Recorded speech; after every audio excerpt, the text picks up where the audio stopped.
I know. In Used to my sell mind, so many of them when I worked at Family Dollar. yeah. In my mind, they're similar to like Cheetos, but with different flavors. You know what I mean? You don't get that same vibe. See that. I always felt like Takis were always like a heat source, which is part of the reason why I've always avoided them, like by default. You're gonna get flaming hot Cheetos, though, you know. That's true. That's true. Those are the Cheetos I hate the most. Those are disgusting. They fucking taste like ass.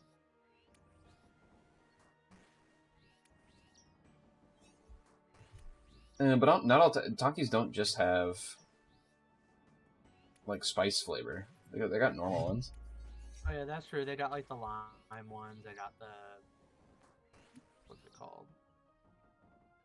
I don't know. I shouldn't act like I'm a Taki stan when I've maybe had it once in my life. Been like, yeah, it's okay. Yeah, I feel like Takis are great. Like I love Takis. Like Like they're that okay. one time I had them. I don't know. They're okay. One time I had them. I don't even think I had the normal flavor.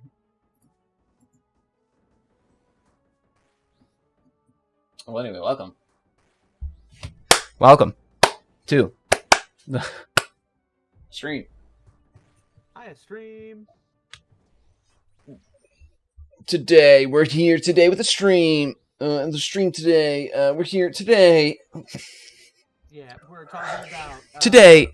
We're talking about a lot of ones today. We're talking about one pieces. We're talking about one punch. We're talking about one make you want to bleach your eyes out manga. I mean, I'm not talking about it. Neither am I. I thought we were going to talk about Nard. I think you meant my intelligent fellow. I think you meant fairy tale. Yeah, if you want to read some trash, read fairy tale next, my brother. No, thank you. I would like to not feel emotionally manipulated for hundreds of chapters. Bro, my ass. When I was young, but the first like larger series that I watched was Fairy Tail. Like I watched the anime. And because I don't know if you remember, they had in the anime they had like a big break before they came back, and it was like 100 episodes in, and then they had a break, and because of the manga, they didn't want to do a bunch of filler stuff, so they took a break instead of doing what One Piece does. Oh, okay. And then they came back. And after it was like 2 years between their break and they come back, and they came back, and I was like, oh boy, I'm excited to see this again. And I was like, wait a second, this is ass. Yes, it was right at the time skip. In Fairy Tail. And I was like, this is ass. And then I like reevaluated the previous part, and I was like, and this is all ass. Like, I'm pretty sure the only part that I would recommend from Fairy Tail is the first arc, which I think is okay. And it sets up an interesting world that they then proceed to do absolutely nothing in. So I think that the only parts of Fairy Tail that are good is Gaijil. That you've nothing where Gaijil interacts with anybody else. You've watched / read Fairy Tail, huh? Nothing else, but just the moments where Gaijil is on screen. Oh, so I didn't even know you'd. That one. I didn't. Really gets with. That's it. I didn't even know you'd ventured into it before. Oh yeah. So Fairy Tail was. It was like I don't know. It was kind of like a middle stage like anime for me. While I was like getting into it, but like I wasn't like crazy about it yet. And I watched it pretty much like in one shot. Like I didn't like binge it like I would nowadays, but like I watched it mostly like consecutively, not week to week. It was after it was like long done, I think. Oh, so you read it after? Or at least like yeah. So I watched like up until the time skip, and it was like in that arc between the time skip, it was actually in a Gaijil fight, and right after it, I'm like, huh, there's more after this. That was like really emotionally resonant and really big, and it's still going. I feel emotionally manipulated, and that's all I could feel through the rest of the arc is that I feel emotionally manipulated. Yeah, I felt like And then I tried to watch. And then like I still kept on going after that, and I tried to watch some after the time skip, and I'm like, this is garbage. I'm done with it. Alright. I'm glad I'm not the only one. I think the pre-time skip at least had a veneer of like maybe it's good. Post-time skip is like a dog ass. I think I can say that Fairy Tail does elicit some powerful emotions. Yeah. And it has some good music in the anime adaptation, I'll say that. That is true. The main theme, that it's still burned in my fucking memory. Even though I haven't seen that show in what must be a decade at this point. Oh yeah. Garbage show, that was absolute trash. I will say that sometimes I hear like that kind of like rock fantasy vibe. And like the first thing I'll think of is Fairy Tail sometimes. Yeah. Absolutely garbage series, but you know. Set up interesting world, interesting characters. And that's what made it interesting to me at the beginning as a kid. I was like, yo. Because that's a big thing. It's part of the reason my superhero settings are kind of my favorite. Is because when you set up a superhero world, you create these characters, and then you like put them into a ranking, like a power ranking, whether or not they're actually like deserve to be placed there. You know, One Punch Man, we might talk about that, but like and then it says it's just a mystery for the rest of the list. And so when you get introduced to a new character, it's like, where are they? Where are they at in the list? And then it's like, oh, okay, here they are, and like here's their powers, here's their character traits and stuff. And it's like, to me, that's interesting. Mm-hmm. You have this whole system set up where you have like possibly thousands of characters that you can just introduce. Yeah. Oh so. Wait, 1 second. Damn, she's done with the movie already. Hey, I thought you guys were watching 2 movies. Lamau. You got baited. Okay.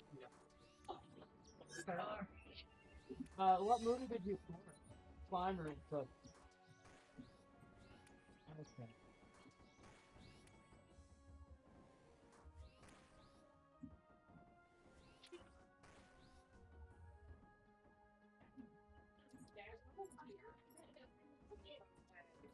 I expected you guys to be John Long.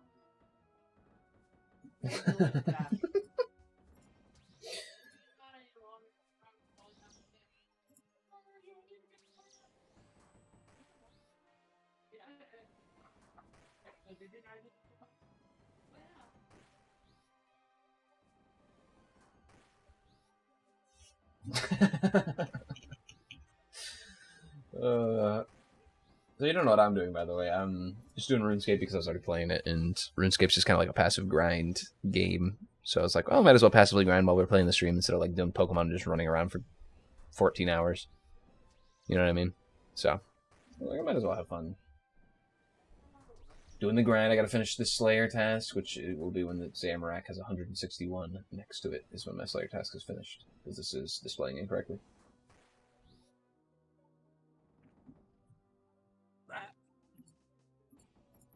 Okay, I'm back. Welcome back. You know what? I accidentally, on this...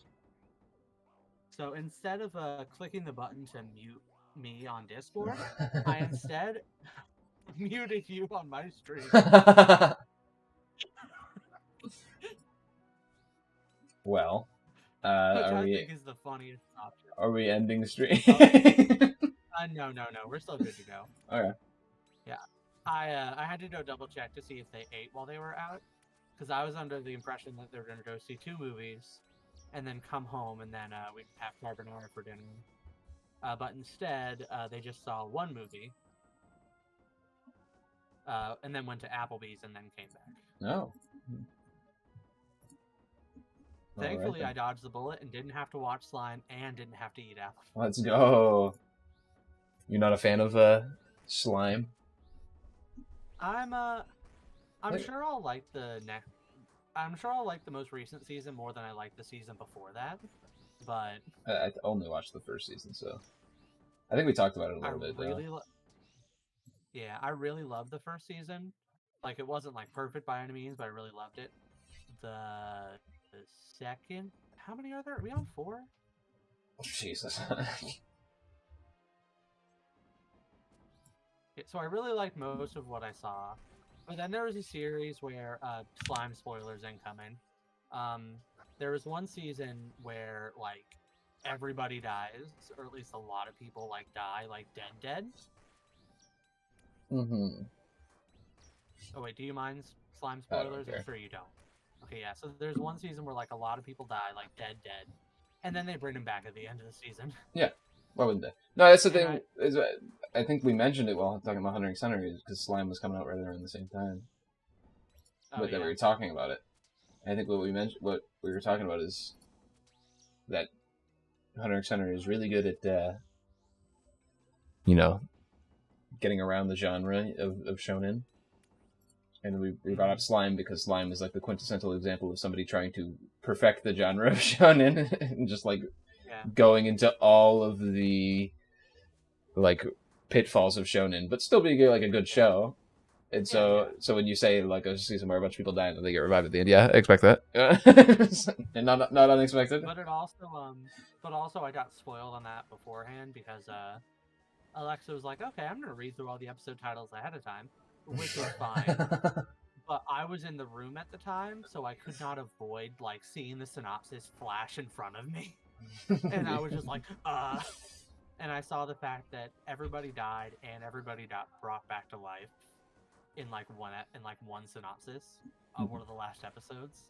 Yeah. And so watching the whole season, I'm just like, oh yeah, they're fattening up these people to die. And then it got dark and everyone died. And then I'm like, yeah, but I know they're all coming back. So just kind of like, which admittedly, it was a lot worse because I got spoiled on that stuff, but also like, good. You know, I don't think I'll watch Slime again. I like the first season. I've watched too many generic shonens to give a shit. It kind of gets away from itself in terms of scale. Like, it ups the scale, but I don't think it scales like the scale of its story.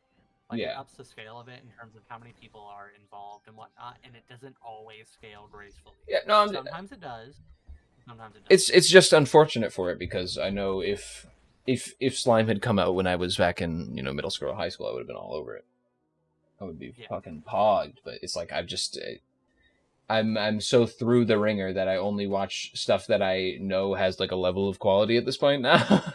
Like I kind of vet it before watching, which is the dichotomy of the dichotomy of modern day anime, which there's just so much dog shit releasing every day. Yeah. And there's also a lot of like really good stuff too. There's good stuff as well, yeah. Yeah, and it's like I just don't want to waste my time on all the absolute detritus that's really so it's like it's not that Slime is bad, it's that it's so typical that it's like I've seen it a million times. Mm-hmm. You know. And the saddest part is they do a real death in the first season. Yeah. They do. And it's like, and it's great. But yeah, thanks for joining us for our Full Metal Alchemist podcast we're going to start up today. Yeah, I hope you guys are enjoying it. All right, dude. Whenever we get the chance to. I really need to rewatch. Yeah, you need to rewatch it. I need to convince Alexa. I need to rewatch it again. It's going to be my excuse to rewatch it. Telling me to watch Angel Beats. Welcome to another Paul vets something and decides that he doesn't want to watch too much of it. And me and Alexa are kind of working on some other seasonal animes right now. Seasonal. Speaking of which, I will always continue to sing the praises of Welcome to Demon School Runescape. I don't even know what the fuck that is. Wait, you haven't heard anything about that? Nope. I stay so fucking far away from seasonal anime shit now. I'm not interested. Okay, yeah. It's called Welcome to Demon School Runescape. It's incredibly funny. It's technically it's on its third season right now, so there's like a good bit of it, and it's so good. Like the only reason I know popular seasonal animes like Chainsaw Man or like Spy X Family is because I read them back when they were fledgling mangas. So it's like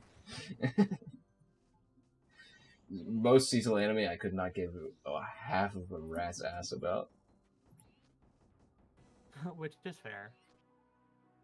Me and Alexa honestly don't even watch much seasonal anime. There will be something that like catches her eye every now and then, and I'll watch it.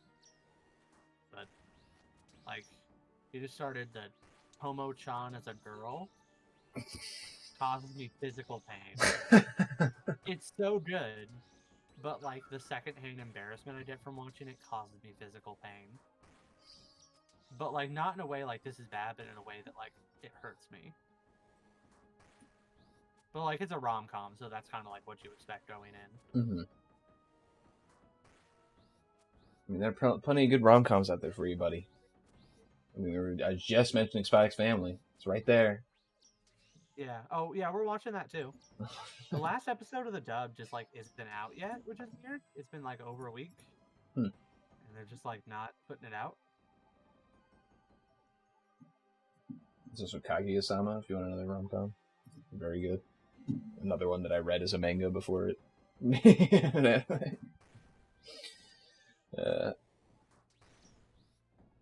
I was very close to starting the Kaguya manga, and I'm like, maybe. I stopped reading a while ago, but here's a testament to how good I think it is that it's on my list to go reread it and catch up. So, I think Kaguya-sama is very good. Okay. Oh yeah, it's definitely one of my favorite anime now. It's that and the other manga that I need to reread and catch up on for sure is fucking Jujutsu.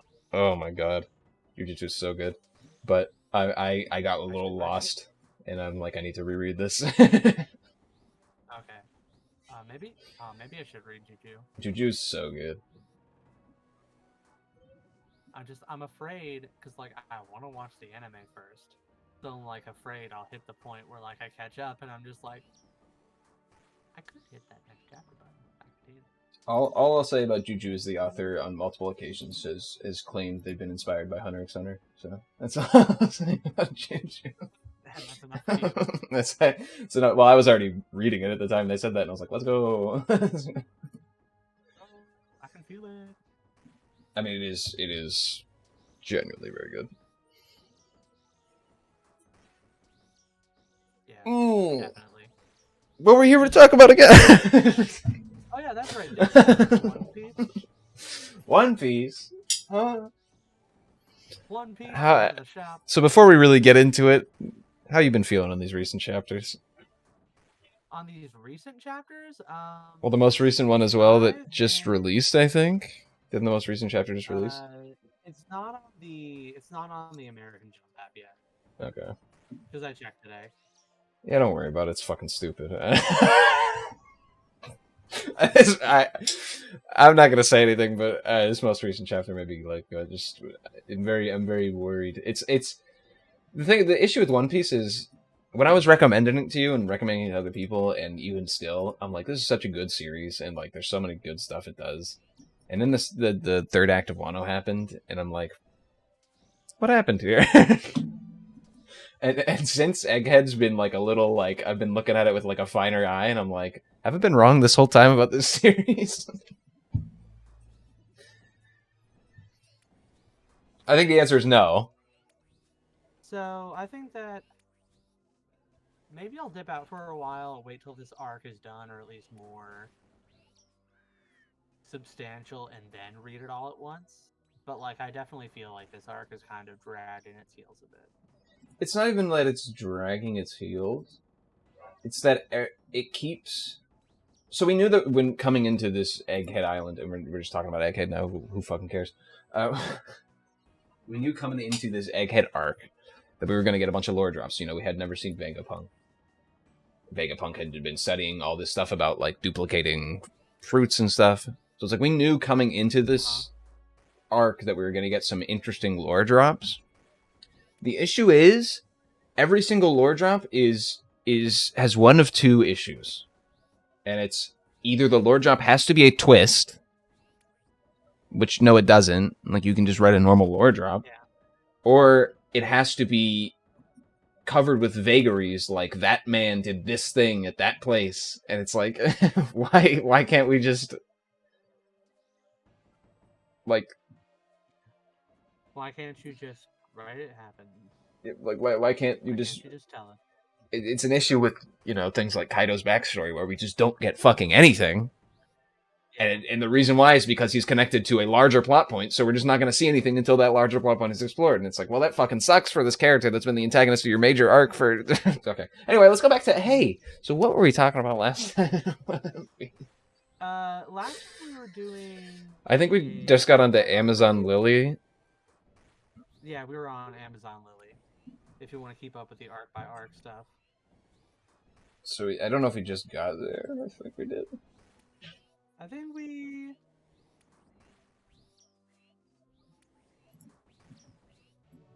Yeah, we had just kind of gotten to Amazon Lily is where we were at. Because we had talked about Sabati Archipelago, and that was where we ended it. Yeah, because we talked about Sabati and how they all got sent to the different islands. Yeah, and how much I hate Kizaru. His freaking face. So, continuing on from there, we land in Amazon Lily. I guess you just use it. There's not really much to say about this arc as it stands. We get introduced into, what's her face, Hancock, and we get some interesting stuff. What are your thoughts on this arc in general? So Amazon Lily is like kind of little medium tier. So I think that my like first main thought about this arc is that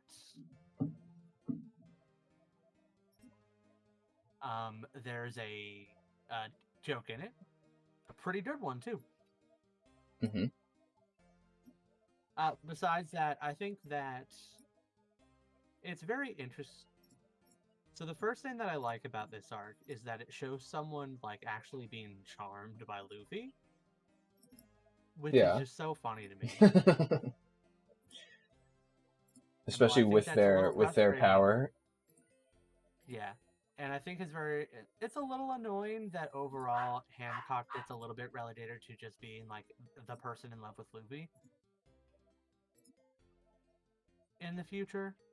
Yeah, I hope it's not. Or at least it feels just going to be Even that. if it's not actually that way, it just feels that way. Yeah. But I do really like that relationship as like how it ends up happening. I just think it's very interesting and well done. Really enjoy the sort of bot in my chat. Loving it. Loving it. Let me hit the ban hammer here real quick.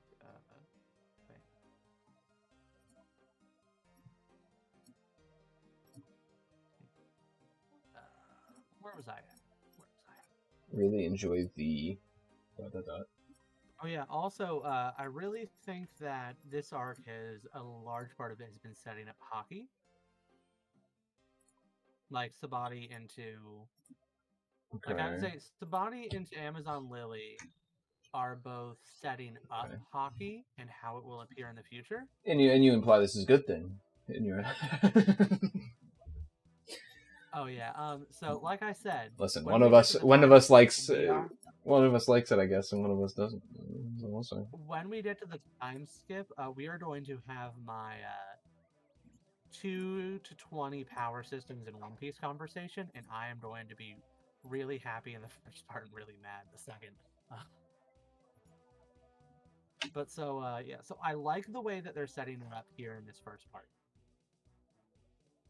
Because like the biggest things about hockey are the fact that it ignores Zoan type immunities. Yeah, is kind of like the big thing, and that it gives you increased awareness, or just like generally like an increased awareness. So like there are like 2 different ways to kind of like up your power level with hockey. And so we kind of did that introduction to the sort of armament hockey aspect with whatever the axe guy who never uses his axe. I can't remember his name because he's kind of irrelevant. Sentomaru? Yeah, Sentomaru. But like He's we been in get the recent that him chapters. What do you and, like, mean? he's still irrelevant. I'm sorry. You're gonna be eating But your so, words like, when he's we on kinda the Straw Hat ship. Sentomaru for Straw Hats confirmed. Imagine. I can't imagine. But yeah, so like we kind of did that aspect introduced, and then we also get the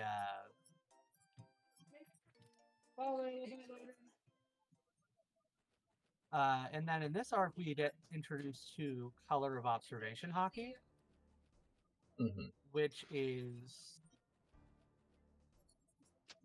I'm a really big fan of because it's like you have this one power system that has like multiple like different aspects to it.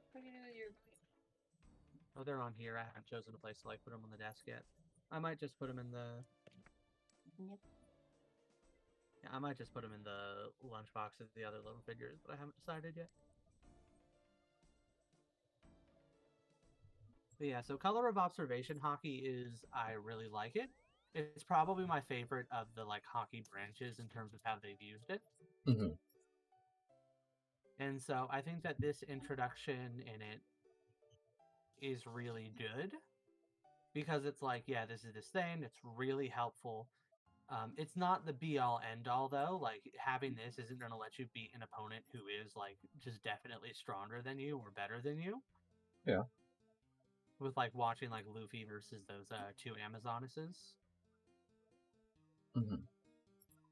And so like from that aspect, like hockey is being set up in a very good and interesting way so far. Uh-huh. And then they kind of ignore it for these next two really big important arcs. Oh. Yeah. I think that's probably my biggest thing about Amazon Lily. I don't know. I maybe have some other small things if I like thought about it, but well, yeah, I'm gonna bring up. We talked about emotional intelligence a lot last time. One thing that is emotionally intelligent in this arc is that so Luffy is fighting the Sweesters because they're big fat meanie heads. Mm-hmm. That's basically the gist of it. And earlier he had seen the kind of tattoos on their backs, and they had freaked out, and it led to him being in this situation. And so he realizes that they don't want people to see the tattoos on their backs. While he's fighting them, the crowd of people around them lead to a situation where they might get seen. They might see the tattoos on their backs, and he covers it up because he's like, I know you guys don't want this to be seen, and I know that people could also be in trouble from you guys, like if you guys decide to punish them for this, essentially. Which I think is a really interesting moment because Luffy's actually using his brain. Yes, it's one of those things that we did a lot of pre-time skip era, where Luffy is very intelligent in the sense of reading people's emotions and interacting with them. Mm-hmm. Not that he ever particularly cares about other people's emotions outside of like not hurting them. But like it's kind of, I don't know how to describe it. So it's like Luffy doesn't care about other people, but like if something would hurt someone else, he's generally going to try to avoid it, even if it means like going way out of his way to avoid and help them. Yeah. I'm not. But don't worry, he's not a hero, by the way. Yeah, he's not a hero. Talking about recent chapters. I don't want to be a hero. Does the most heroic thing. Like, okay. I don't share my meat. That's what makes people heroes. Yeah, of course. But in Luffy's world, nobody has to share their meat. So that's really all I have to say about Amazon Lily. It introduces us to Hancock in a way that I like. I like her as a character. I think it's funny how she bounces off Luffy. In a way that no character, until Dressrosa, we'll see. I'm of course talking about the shield guy. I forget his Bartholomew. No, that's Kuma. Who the fuck is his name?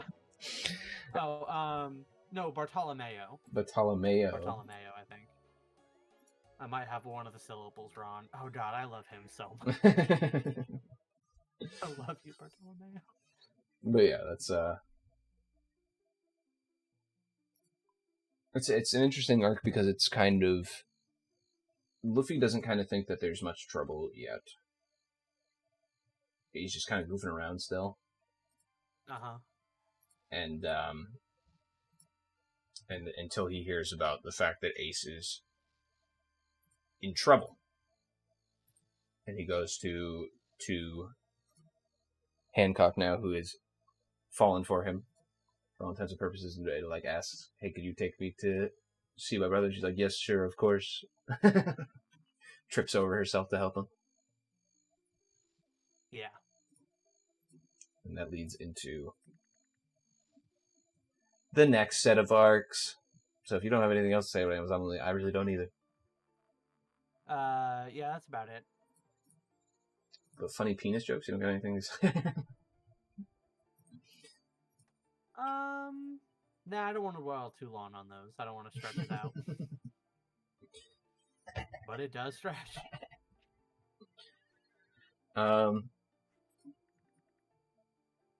Cheryl. Moving on to next is Impel Down, which is a very good arc. Yes. Very good. Very intense. Yeah. The thing about Impel Down that I like a lot is it's always moving. There are no breaks in Impel Down, and it should feel that way. Since they're essentially Luffy is trying to break into Impel Down to break his brother out of Impel Down. Messed up on a lot of levels, but not only, I think only one person in the history of Impel Down had broken out. It's an underwater prison, basically, with a bunch of like torturous levels. Only one person has ever broken out, so it's kind of unprecedented for somebody to try to break in and then break someone else out. I'm sure we got a lot to say about Impel Down. Let's see. One of my favorite side character. It has a major role in Impel Down, which is what's his name? Mr. Bon Clay, Mr. 2 or Mr. 3, which is Mr. 3 is the wax guy. Oh yeah, that's right. So yeah, I love Bon Clay. Yeah. So the thing I like about this arc as well is it's kind of the strength of a lot of these One Piece arcs is it expands the world of One Piece at the same time that it explores these characters going through, just these kind of situations. Yeah. And it's like everything about Impel Down seems so like the way it's designed is so cool. There's like goofy elements, of course, because of the way Oda's writing, but like this underwater prison where they keep prisoners and like they have certain levels depending on how bad the prisoner is, and you can get off a level but only by going down to a worse level essentially. And it's like everything about Impel Down, I love the design of it entirely. And a lot of the moments like kind of pull that like anytime you have like a goofy prison, this is kind of like the road you walk, but it's like some of them are like you'll find out that like, oh, this place is like constantly incredibly cold, and you're like, oh, haha, that's funny, the goofy anime prison, and then you're like, wait, that's actually severely messed up. Yeah, it's like actually inhumane. Like all the prisoners are like fucking freezing, and like they don't have a lot of food and stuff to go around, and like or like no warm clothes or anything. It's just like incredibly screwed up. And I think this arc also was the first arc where I'd kind of realized that this funny goofy anime, wasn't not killing people. It just wasn't showing it on screen. Because a lot of stuff in Impel Down happens where it's like these people are dead. These people are fucking dead. Yeah. You know, like Luffy's just like running through one of the levels, and it's like it has magma everywhere, and there's like a bunch of guys on a tight little like walkway in front of him, and he just spreads his arms out and pushes them all off. Those guys are fucking dead. There's no chance those guys are alive. Those guys got aced. Like those guys are obliterated. And it's like that's it, that moment in particular, and like a lot of other moments in this arc, I was like, oh, I've kind of realized now that people do die in this. They just don't kind of dwell on it. They don't kind of be like, yeah, ooh, look at it, They don't dwell on it unless they didn't actually die or come back. True, so true. Unless it's a character that we know, and and they're gonna come back in either a little gag in a later chapter or on the front page of one of the covers. Yeah. But Impel Down, we get to see a lot of characters make a little comeback, like Buggy, Mr. 3, who are a great little comedic duo who we get to see stick together for the rest of the series. They're still together to this day. They're a funny little comedic duo. Yeah, which is great because I love both Mr. 3's and Buggy's powers. Yeah, and it's not like they're. The thing about Buggy and Mr. 3 is they also feel a little bit more like what you'd expect a pirate to feel like. Yeah. They're not exactly like super strong or like freaks of nature like most of these people, and they aren't like heroic or anything. They're just guys that are looking out for themselves. And if they can use their powers to help somebody who's going to help them in turn, they'll help them out. They're always looking out for number 3. But yeah. So, and then of course Mr. 2, Bon Clay. He's a great character. He is the opposite. He is not the stereotypical pirate. He is very entirely like focused on loving the world around him. Yeah. He loves making new friends with new people and just like being very friendly with everyone. Doesn't mean he can't hold his own, but yeah, it's like he's a pretty awesome character, and he's ends up quote unquote saving Luffy by discovering quote unquote a secret society in Impel Down run by Ivanka. Yes, who I love. Ivanka's great. I think this is the first moment in One Piece where he really starts to play around with gender. I think. I mean, like Bon Clay had a little bit of it baked in, but like this is the first moment where like you actually see some like playing around with like the idea of gender in One Piece. Yeah, and which I thought was really cool. I like how Bon Clay, who is kind of that like gender fluid character, is the one that's interested in discovering more about this, and he is what leads us to these other characters that are kind of that kind of thing. So it's interesting. Yeah, and we actually did to meet some members of the Revolutionary Army, which we have not done yet. Yeah, so if refresher, Dragon's the leader of the Revolutionary Army. He's also Luffy's dad, and that's all we know about it. So we get to meet Ivanka, who is one of the like high tier members of the Revolutionary Army, and they're down here in Impel Down, having a little secret society that they've hidden away from the jailers and stuff. They can't escape, but they can make life in here not hell, essentially. So it's pretty neat.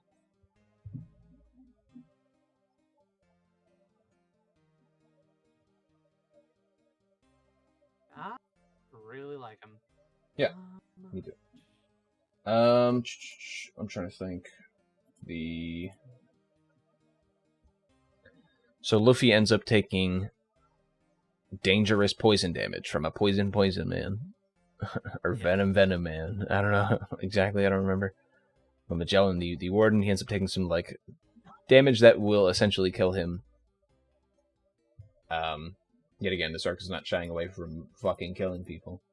And Magellan is a walking death machine. Yes, Magellan is terrifying. So Magellan has hit Luffy with his poison and put him in a dangerous situation. What were you going to say? I rudely interrupted you. Just one thing about this Magellan fight in general, which is like, I'm just going to lump it all in kind of like one fight, the many layers of it, you know, Luffy versus Magellan, other people versus Magellan, Luffy against Magellan again, but with Mr. Three's help, is that in a lot of ways, this is the last good fight of the pre-time skip era. Okay, I can see, yeah. Like, I can see what you mean by that. So, like, yeah, like the last, like, in some ways is like the last hurrah of Devil Fruit v. Devil Fruit battles. And we see a little bit of it at Marineford, but obviously it's very hectic and not really like battles. Yeah. So this is kind of the last hurrah of it, and it is just so interesting and impressive the way that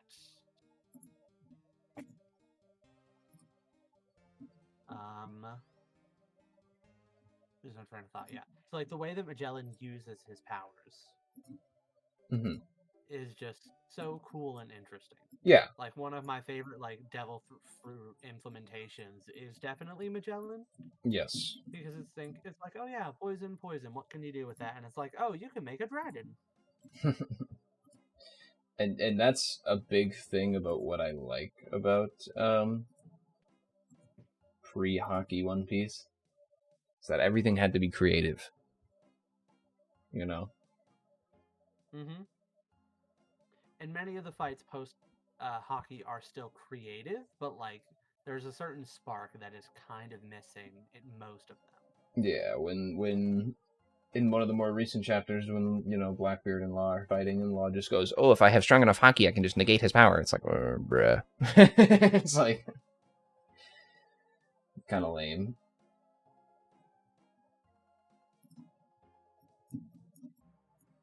It's like, because previously it's about how these devil fruits interacted and how you had to outsmart your opponent, or how you had to, you know, use your devil fruit to their advantage without letting them do the same. Now it's like, do you have a high enough? You have a high enough power level to negate their power. That's really need to shovel. Yeah, no, I mean, we'll get talking when we get to it. So anyway, like you were saying, kind of the last battles of fruits and their powers, like pure on just fruits and powers. And yeah, it's really interesting, like the escape. Before we even get to that, though, Luffy gets down to the final level. He makes it down to where his brother is level 6, a secret level, which they only keep the most screwed up inmates. He gets down there, and he's already been taken away to be executed. But somebody in the cage down there gives him a heads up. Somebody named Jinbei gives him a heads up and says, hey man, he just left, you can catch him, you have time. And Jinbei was like, I'll help you, let me out. So he lets out Jinbei, and another guy says, I'll help you and you can let me out. He's like, I'll help you too, just let me out of there. It's Crocodile back from Arabasta, who Crocodile. I love Crocodile. Never thought we'd see this character again, you know. Really great, because we initially saw like Crocodile talking about how he had some ambitions, you know, with the Grand Line and Whitebeard and stuff, and we didn't really get more on that. and we didn't really need to get more on it, but now it's brought back into the story, and it's like, okay, so we can explore him a little bit more. And we do. Croco Boy gets his deserved stuff. I think Oda had said in SBS, because originally One Piece was supposed to be a lot of a shorter series, so Crocodile was supposed to be a more major antagonist in the shorter series, but you know, the warlords ended up changing things with how long they made the stuff. Because the series was initially supposed to be Luffy versus the Four Emperors, and like him beating them and just becoming like the cake of the city. And so it changed a little bit. And I can definitely understand why. Because One Piece was so good, and now there's more. Yeah, and that's the reason, because it was very popular. He's like, okay, let's do a little bit more of this. A little more. And a little bit more, and a little bit more.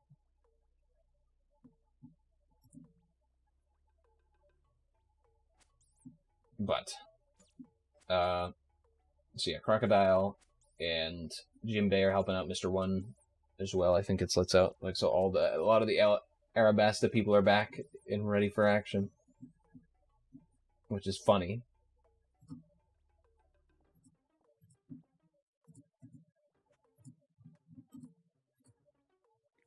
Nothing. I'm trying to think of what else to say about. We see Held Down is really good. We see a lot of more horrible people down there as well.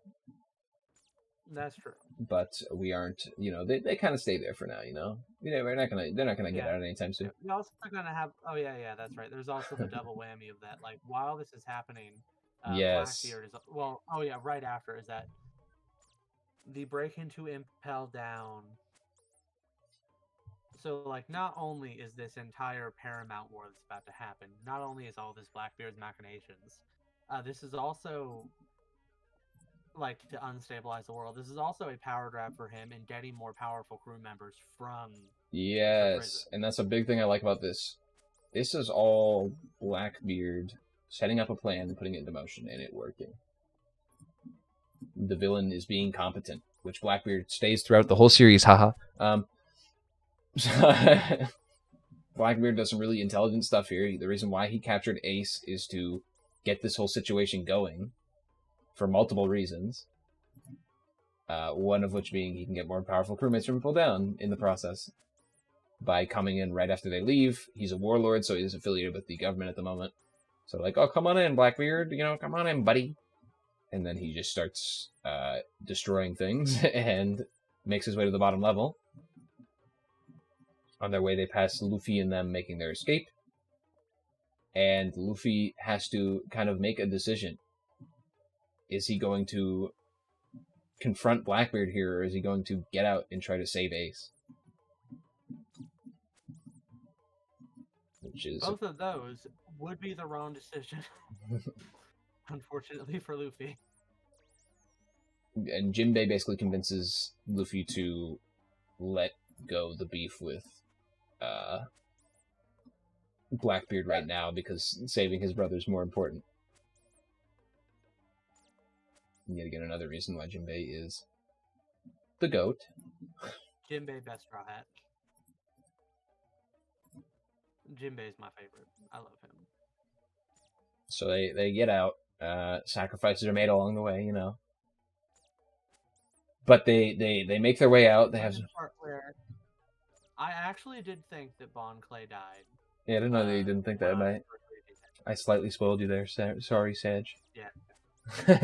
which I honestly thought he died, which was, you know, partially just because, like, I don't know, it like Magellan seemed to die like kind of guy like me, like whether he was gonna kill you or not, his power was like if you went punching him willy-nilly, you were going to die either way. Mm-hmm. But like, I'm glad he isn't actually dead. But I did actually think he died. Yeah, and I remember reading about that when I was thinking about it. I remember reading about when the chapter, like on the chapter discussions, where people were like, when it showed that cover with Bon Clay, people were like, wait, Bon Clay's alive? Because in my mind, not only is One Piece known for not killing its, you know, named characters, but also we didn't see it happen on screen, and also And that moment, in my mind, Bon Clay's in jail. He can't get out. There's nothing he can do. Magellan's not just gonna fucking kill him. Like, that's how my mind was like. I was like, oh, he's not dead. Like, he didn't kill him. It's not like some deaths where like it upsets me that he's not actually dead. Like, it's definitely not like one of those. Yeah. Well, it's in a really emotional moment, and I can get why people thinking that he's not dead can kind of be angering to some people, because it is a really emotional moment where it's like, you know, they're trying to, because they do this whole escape thing. They're Mr. 3 and Luffy are basically doing most of the fending off of Magellan, while everyone else is trying to figure out how they get out of there. You know, Crocodile and Mr. 1 are kind of getting a boat, and with the help of Jinbei, and so they're all like working together to get everyone out, because there's not just these named people we have. There's a bunch of like random prisoners as well, who they've kind of picked up along the way, you know, to escape Impel Down. So there's a bunch of people, and they're all trying to get out. And Buddy picks himself up a leadership position. Yeah, and through it, Buggy kind of lies his way to the top, or not. Well, not really lies, but this is kind of where we start to see Buddy's failing upwards, like really start to begin. And it's so funny. Every time it happens, it never fails to bring a smile to my face. Yeah. So we have all this stuff happening, and as they get out on their ship, finally they're out and they're finally escaping. But one more issue: these big gates that kind of block off all the government like islands, more or less, can't be opened unless someone from the island opens them up. It's like a government failsafe, essentially. So you can't open the doors unless someone on the island opens them up to let you in. So they're like, well, we're all on this ship trying to leave. How, like, nobody's back there. And then the doors start opening, and it's like, what happened? You know, who's doing this? It turns out Bon Clay stayed behind to open the doors for them so they could get out. So it's a very emotional moment. So I can understand why you might be angry if it revealed that he's alive later. Yeah. But to me, it never crossed my mind that he died there in my mind, until I saw people talking about it. I was like, oh, I guess. Bon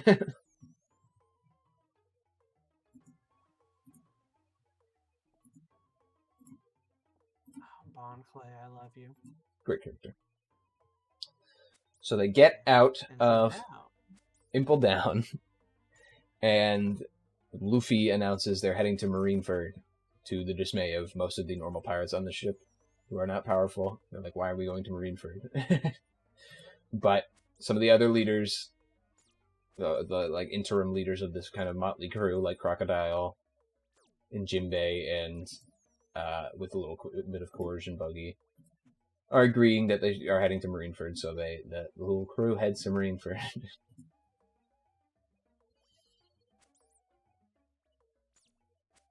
And this is where one of the greatest arcs of the series happens.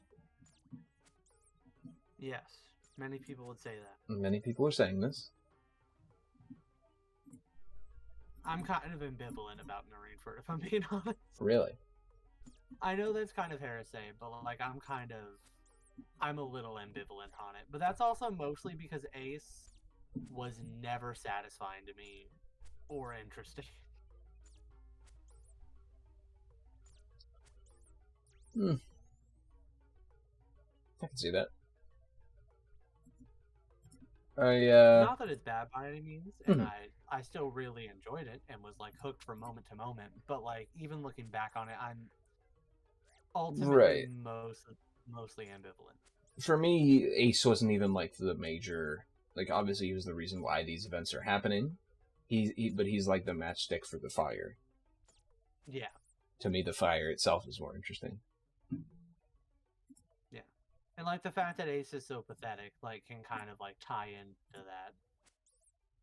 But he's pathetic for a reason. It's not like he's. Yeah. It's not like Ace is like weak or anything, and it's not like he's like being a coward for no reason. It's not even really cowardice. but he doesn't want his family to die. Like, the family that he chose, you know? So, without further ado, let's just kind of move on to Marine for a little bit.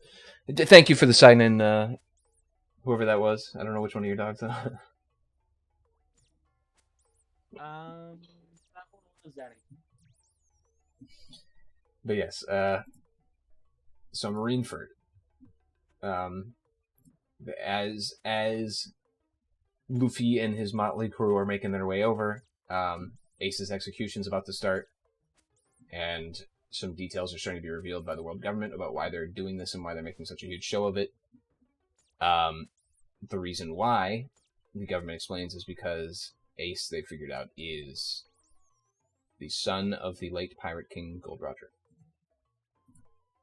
And this, to me, even if Ace himself isn't really that interesting, this, to me, is something that I really find is a really cool and interesting, like, little storytelling thing. Which is, we then go to the past, and we look to the past, and we see Garp and Roger interacting. And Roger tells Garp, at the time, he says, look out for my kid, because you're a Marine. I know you're a Marine, but I know you're not, a piece of crap. Awful. And I know you'll look after my son if I ask you to. And Garp's like, you're crazy, I'm not going to do that. And he's like, yeah, you will. And so Garp does. Yeah, it was. And in the process, we learn that the world government is going around and is murdering children, newly born children, and killing their mothers as well, because if there's any chance that these children are the children of the Pirate King, then that would be really bad news for them. So it's really fucked up. we gotta take care of the kid. Yeah, it's real screwed up. The world government's just like en masse killing pregnant women, their children. It's really screwed up. Garp luckily does save Ace, and Ace has to live this life of secrecy that he doesn't even want or care about, and also people constantly talking down about his father and, to an extent, even him. And it's something that weighs on a kid, you know. And that's, to me, even if him as a character in the modern day is interesting, seeing that kind of backstory where it's like we see how he's had to go through life. Yeah. It is kind of like, it's heartwarming and tragic at the same time to see how, like, Ace went from, like, this incredibly salty and bitter, like, child that was just, like, brimming with hate and, like, unhappiness, to we see him, interacting with, like, both Luffy and, like, Whitebeard, and where, like, he eventually ends up as, like, this just, like, super happy, carefree, chill person. Yeah. And it's because this whole time he just doesn't care about this legacy that everyone wants him dead for. He's in this position where he was born into a world where that hates him and hates that he exists, and he just doesn't give a shit about it. You know? It's like the whole world government and, like, normal people in the world want him dead, and the only thing he can do is stay silent about it. And that's kind of interesting that he's now being brought to the front and center stage, and essentially the government is airing his dirty laundry and being like, we're not allowing this to happen anymore.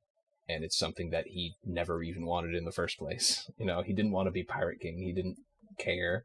He just wanted to be part of a family that cared about him. And that's what he got. And so that leads to the reason why Ace acts the way he does in this arc, because he doesn't want to see any of his family hurt as they come to try and save him. So to me, it's a really emotionally kind of like tugging at your heartstrings. Yeah. So even if Ace himself as a character we haven't seen much and isn't really that interesting, the backstory kind of relayed here and why he's acting the way he is and why other people are acting the way they are is, to me, it's a really well written, cohesive story. I agree with you. And like even as like my ultimate opinion on it is like not super great. I definitely agree with everything you say. And I do think it's all very well done. Mm. And part of that is like kind of like the difference, like the ultimate difference between Ace and Luffy is that like Ace is someone who has no grand designs of his own. Mm-hmm. Like Ace has always wanted to not be Roger, or like he wants to help Whitebeard, but Ace has never been like his own person. Yeah. In the same way that like Luffy is like 100% his own person all the way. Mm-hmm. Like, yeah, and that's another interesting thing that's brought up is a lot of the time people in the past have cared about Ace because of who he is or his station or that kind of thing. And it's like it's brought up to Ace like, do you not think that Whitebeard doesn't care about you? He just cares about the fact that you're the son of the Pirate King and he's trying to like essentially raise the next son of the Pirate King for power plays or something. And Ace is like, no, that's not, to me, that isn't true. Like, Whitebeard is my father. That's the simple fact of the matter. End sentence.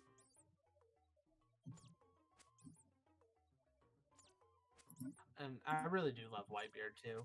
Yeah, Whitebeard is great. I love Whitebeard. And I love how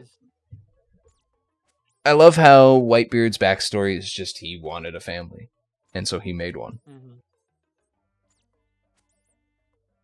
And like just how strong his commitment to family really is. Mm-hmm. And one thing... Like... No, go on. No, you go on first. Okay. Well, I was going to change the subject from Whitebeard, so that's why I was like... Okay. So I was going to say, and I also love how that commitment to family is reflected in all of the Whitebeard pirates. Mm-hmm. In the way that, you know, all of them are just as committed to saving Ace as like Luffy and Whitebeard. Yeah. They're all brothers, not just in arms, but, you know, in a family that they chose. So... Yeah, you see it in the kindness of Marco and every subsequent appearance of him. Mm-hmm. I love Marco too. Yeah, Marco's great. And then you also see that in how like even Blackbeard has that moment of connection with Whitebeard towards the end. Yeah. And even in the moments where Whitebeard is betrayed and he doesn't like lash out or anything like that. He says, "You're my son, and you know you've been foolish, but I forgive you as your father." You know, and it's like Whitebeard has such this idealist look at the world and his crew. That's really a little bit admirable. But what I wanted to mention was, what I find really interesting is that we get a look at Whitebeard's backstory, a look at Whitebeard's history, and the reason why he does what he does. We don't get a lot, but we get a little bit. Wouldn't that be nice to like have something like that with Kaido? You know, a person who is on the exact same crew as him at the same time, who we could like look at a little bit, but instead we can't because these days everything has to be connected to this super secret thing that we can't talk about until the end of the series. Yeah. So, but anyway, that's just the one point I wanted to bring up in regards to that Whitebeard's moment wouldn't have been as interesting if we hadn't seen a little bit of flashback in his motivations.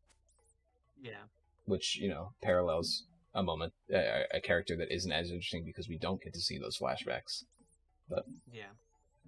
We'll get to that. Especially, you'd think there'd be more parallels with them, considering that they were both the strongest man in the world. Mm-hmm. Well, no, Kaido's the strongest creature in the world. Come on. Oh, yeah. Pedantics. My bad.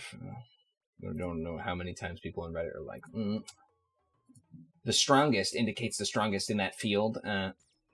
That's why Shanks can be stronger than Mihawks, even though Mihawks is the strongest swordsman, but technically Shanks is stronger than him, because it's like people need to fucking put the nerd glasses away. But this arc continues on, and we have a lot of like the major players in the series so far interacting finally. Like we have all the warlords minus one or two. All the admirals in one place. All the admirals. I think this is the first time we ever see Sakazuki in action, right? Yes. Yep. It's the first time we see him. Because we've seen the other two. We have not seen him yet. We will get intimately familiar with him very soon.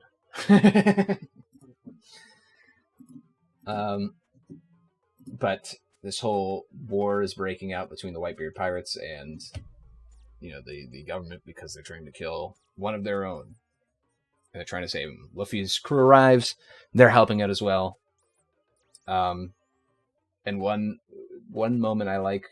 There are a lot of moments I like in this, but, like, you know, pick and choose. But one specific moment I like is that Luffy's just pushing himself through, and he talks with Whitebeard, and he's like, "Who are you?" And he's like, "Oh, I'm Whitebeard." He's like, "Who are you?" And he's like, "Oh, I'm Luffy." And they're like, and they kind of have a mutual respect for each other. Luffy doesn't really know who he is, but Whitebeard knows who Luffy is. He's like, "Oh, you're Ace's younger brother. Okay." So everyone on the Whitebeard crew help Luffy out, help him get to the platform and help Ace, you know? So he's like, Whitebeard gives the order. He's like, everyone go out and help Luffy. And they're, everyone on the Whitebeard crew's like, yes, boss, yes, chief. And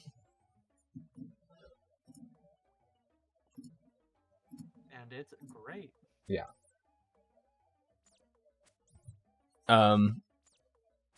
So the... What am I trying to say? So the Whitebeard crew's helping out Luffy get to the main platform. Other people as well, like Jimby and the other people that came along from Impel Down. So they're all trying to make their way, trying to break through. We get Oars Jr., who's the son of Oars Sr., who we saw his dead body of previously. The Straw Hat crew fight. Oars Jr. son of Whitebeard's crew. And one thing I like is that it kind of... Not only with Oars Jr., but with all, like, a lot of the crewmates from Whitebeard's crew, when it shows them, it shows a little flashback of an interaction that them and Ace had in the past. So it's like, see, here's how they know each other, you know? Like, here's a little thing between them. So you can see that these characters care about each other a little bit.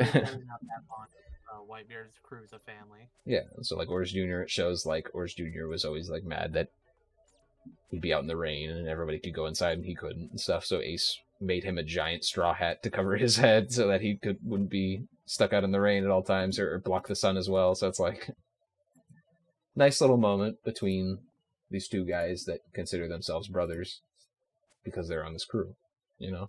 And that's happens for a lot of the crew members of Whitebeard's crew. It's like, here's a little moment between them and Ace to show that they care about each other and they're not just doing this because he's part of the crew, you know.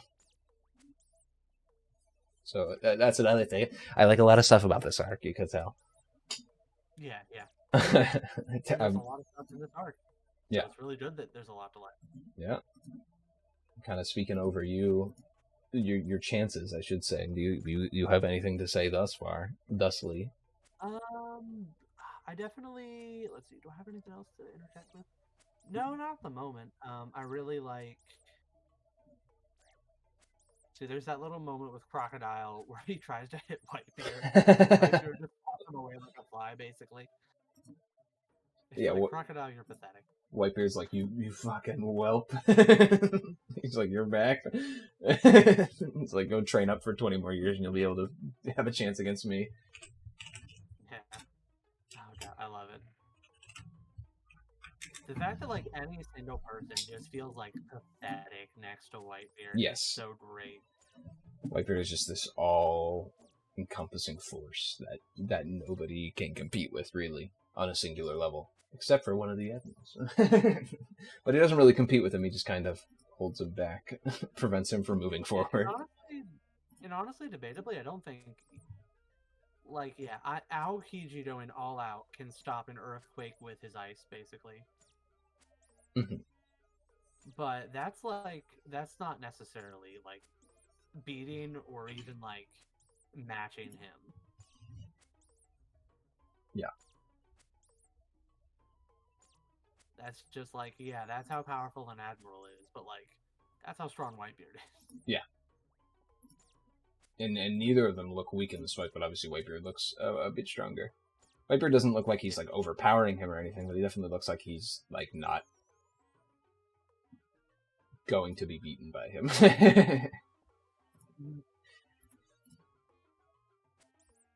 in this little interim fight they're doing.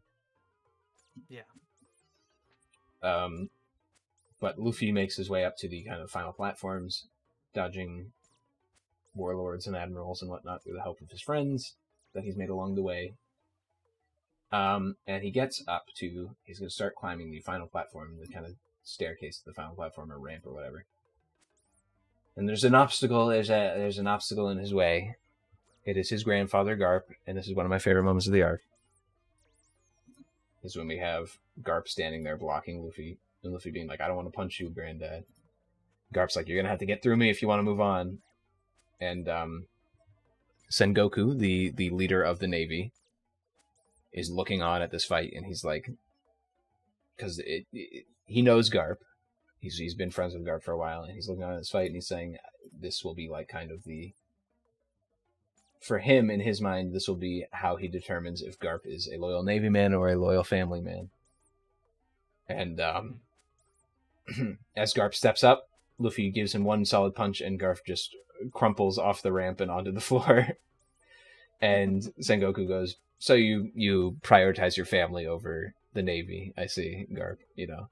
And it's like this kind of touching moment where you see that Garp really does care about not only Luffy but Ace as well. Where it's like he considers both of them his grandchildren.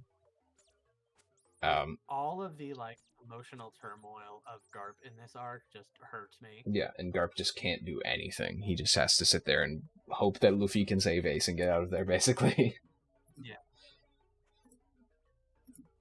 So Luffy makes his way up there. Sengoku's there. What exactly happens when he's up there? I forget how he gets past Sengoku. So I know Sengoku turns. Was it Jinbei who stops him there? Because I know Mr. 3 has snuck up there in a thing, but he's not the one who stops Sengoku, I'm pretty sure. No, let's see. What chapter was that? I have my jump app up, and I haven't hit my 100 chapter limit today. It's... Something like the 400, right? It's 550, I think, is the start of the arc. So it's probably like 570 something. Or 580 something. 579. Few seconds of courage. Oh, nope. That's 576.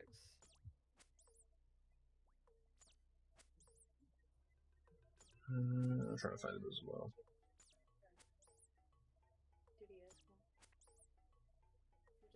Oh, it should be up there. You can take it out of the charging dock.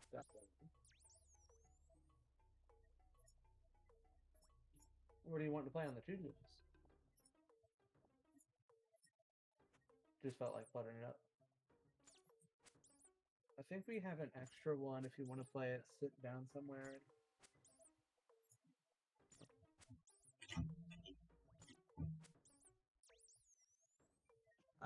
Let's see. We forgot to mention the one of the best panels in the series, which is Luffy standing before the three admirals. Oh yeah.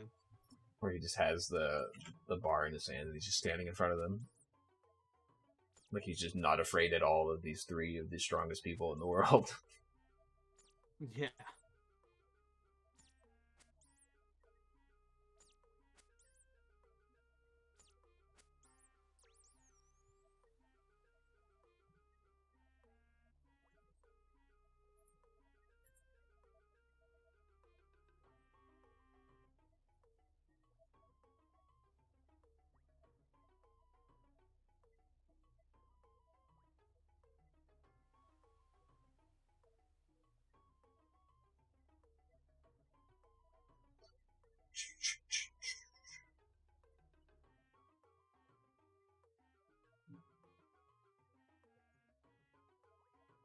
Oh yeah, so Mr. 3 makes a wall, and then Sengoku's punch actually collapses the platform that they're on. Oh, that's what it was. Okay, so he collapses the platform. Yeah, and in the process, Mr. 3 ends up kind of duplicating the key for Luffy, so he can unlock Ace, and Ace is free. They're good to go. Yeah.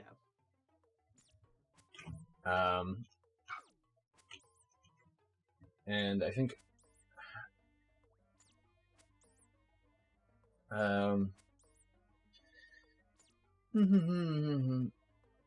we see Kobe again for a short moment, which is funny. Yeah. As Luffy says, "See ya." And Kano and Whitebeard's fight is still kind of going on. Mm-hmm. And I think Akanu gets a couple of good blows on him. I don't remember exactly how. But there's two good blows that Akanu lands on him that kind of put him in a commission. One of them, I think that's... might not actually be what I'm thinking of. I'm confused about the sequence of events at the end here.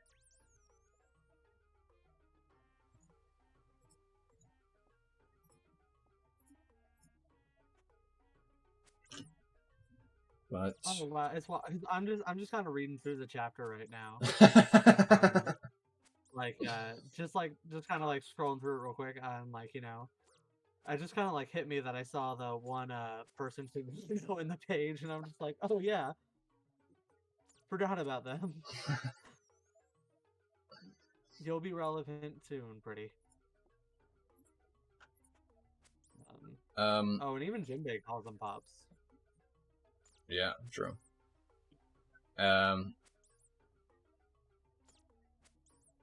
One thing we should mention is then Buggy's like recording this whole thing to the world, so the world is seeing this whole event happening. Because the Marines were initially showing it to the world, but they stopped it once the fights kind of broke out. But Buggy got a hold of one of the like display things and is kind of displaying it to the whole world, which helps with his failing upwards. Yeah. There's one thing Buggy can do, it's fail upwards.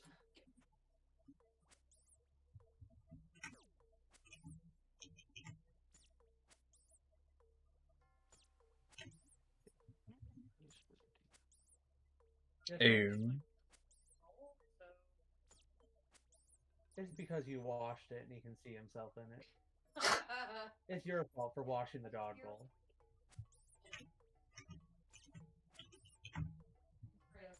Okay. Denny's afraid of the dog bowl now, for some reason. So anyway, kind of Wiper's fight rages on, but they end up kind of like taking a bit of a stall, and as Whitebeard kind of deflects him off, I think. During this, Ace and Luffy are fighting to get out of there. Everyone's helping them out. They're trying to get to a ship to get out. And while they're doing it, Akainu mocks Whitebeard kind of to Ace, and he mocks Ace, but then mocks Whitebeard, using him as in like kind of like a way to mock Whitebeard, and he's basically calling them all cowards. Mm-hmm. And that's when Ace, he can't help himself. He can't help but go back and fight Akainu, because Akainu talked shit about his father, and he ain't having none of that. Yeah. And so all this time, all this moment, we've been trying to save Ace here in this arc, ends up not really being... Whitebeard specifically says, all of my sons, you must survive. Literally, do not worry about me. Yeah. I'm an old man. It was gonna happen. Yeah, and so what ends up happening is Ace is trying to defend his honor despite warnings to the otherwise, and he gets kind of slapped aside.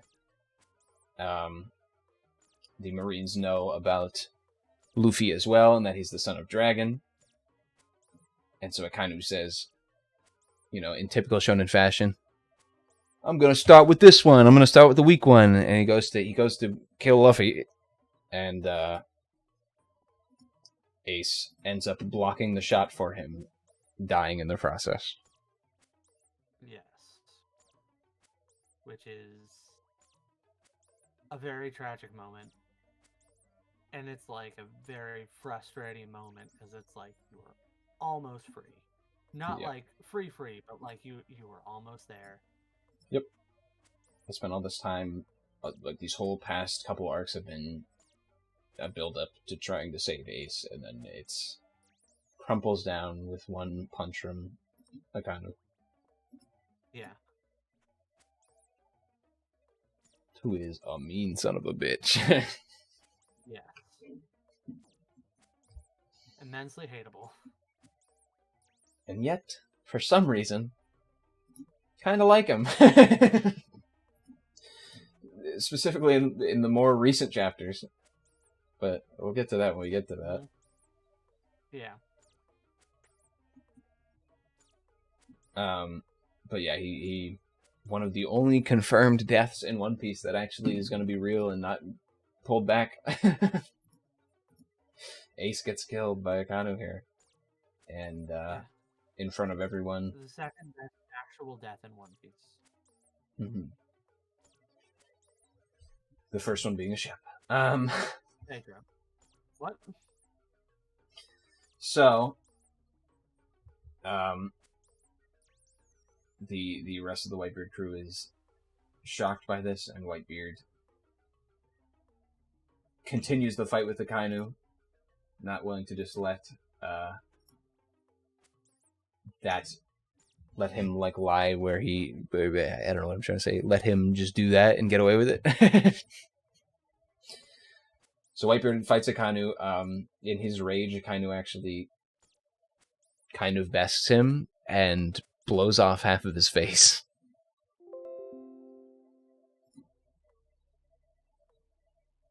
Which is pretty brutal. But the interesting thing is that Whitebeard doesn't instantly die, and instead stands tall. And he has enough time to kind of give a speech to the rest of his crew and the people out there that are looking on. And he says, thus kind of ends the era of me and my peoples. I pass it on to the next generation. I give it to you. Do good with it. And then he dies. So the third confirmed death.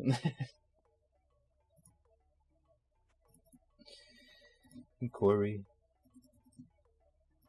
are you here? Yes, I was reading One Piece.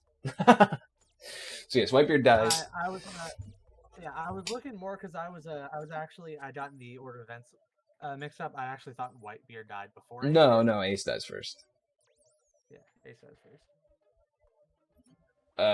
So yeah, and then Whitebeard gives his speech. He says, my generation's done. I pass on, the torch to the next generation.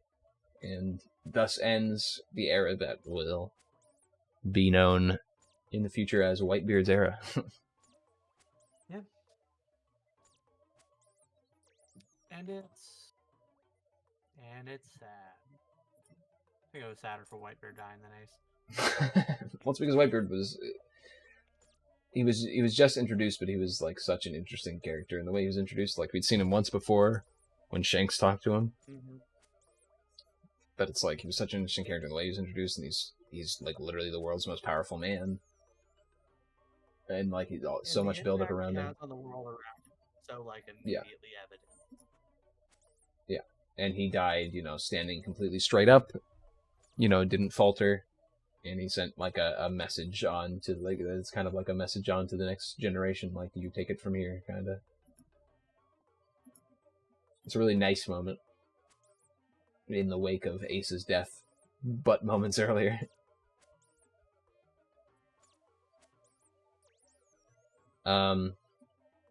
So as we continue onward, Luffy's passed out from shock.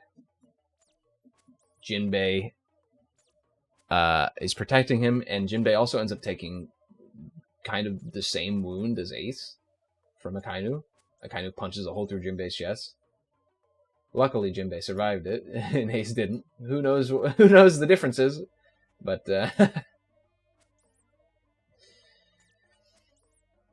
Jinbei ends up living, and they end up getting help from unexpectedly Law shows up, and Law, who is one of the other of the worst generation, he reveals that he's a doctor and that he'll help out. He'll take Luffy on his ship and take him out of here. Any thoughts, Cory? How are you reading? How's the reading going? I'm just reading. I was just going back to the panel where Jinbei tanks a shot from Akainu. It looks the same, doesn't it? No, he straight up catches Kainu's fist with his.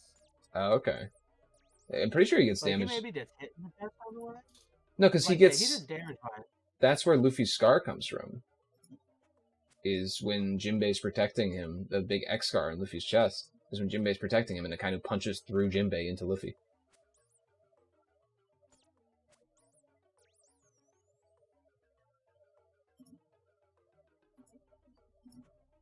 We're looking at the same punch here, brother. Let me see if I can find it.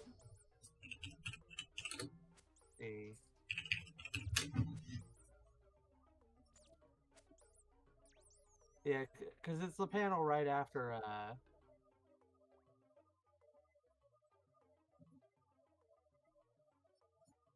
Yeah, so it's like he's like, "You're still alive." You tell him to stop. He goes for like another punch at Ace, and then Jinbei just catches it.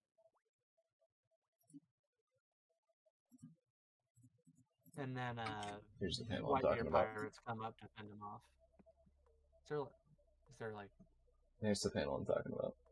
Oh, that's right. There's another panel. Yeah. See, there's a lot that happens in this arc. I forgot. See, Akainu punches a hole through Jinbei. Jinbei survives, luckily. Yeah. Just proves that Jinbei's stronger than Ace is all I can say. I mean, that was obvious from the start.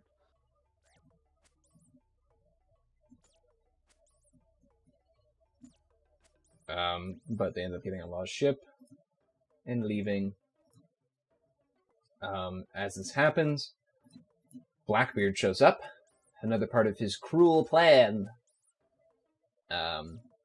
was to have Whitebeard die here.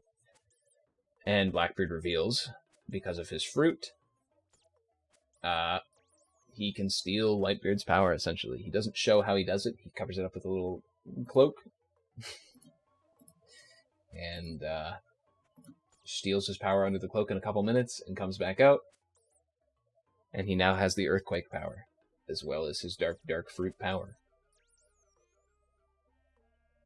Any thoughts on this one, Cory? So the fact that Teach gets to have both of his like more than one devil fruits is, still one of like the great mysteries of the series. The series, yes. And it is, yeah. We still don't know about it. We don't know. Like, there's a lot of theories about, like, does he have multiple hearts? Is he an octopus? Yeah, like, what is he? Or is he just a normal? Because, and a lot of these theories stem from, it's just something I want to dispel here. A lot of these theories stem from when he was first introduced in Jaya, back when he was talking to Luffy and Zoro outside of the pub, and he was like, continue living your dreams.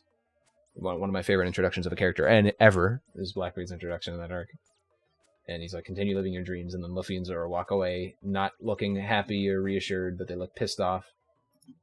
And Nami asks, what's up? And they're like, there's not one of him.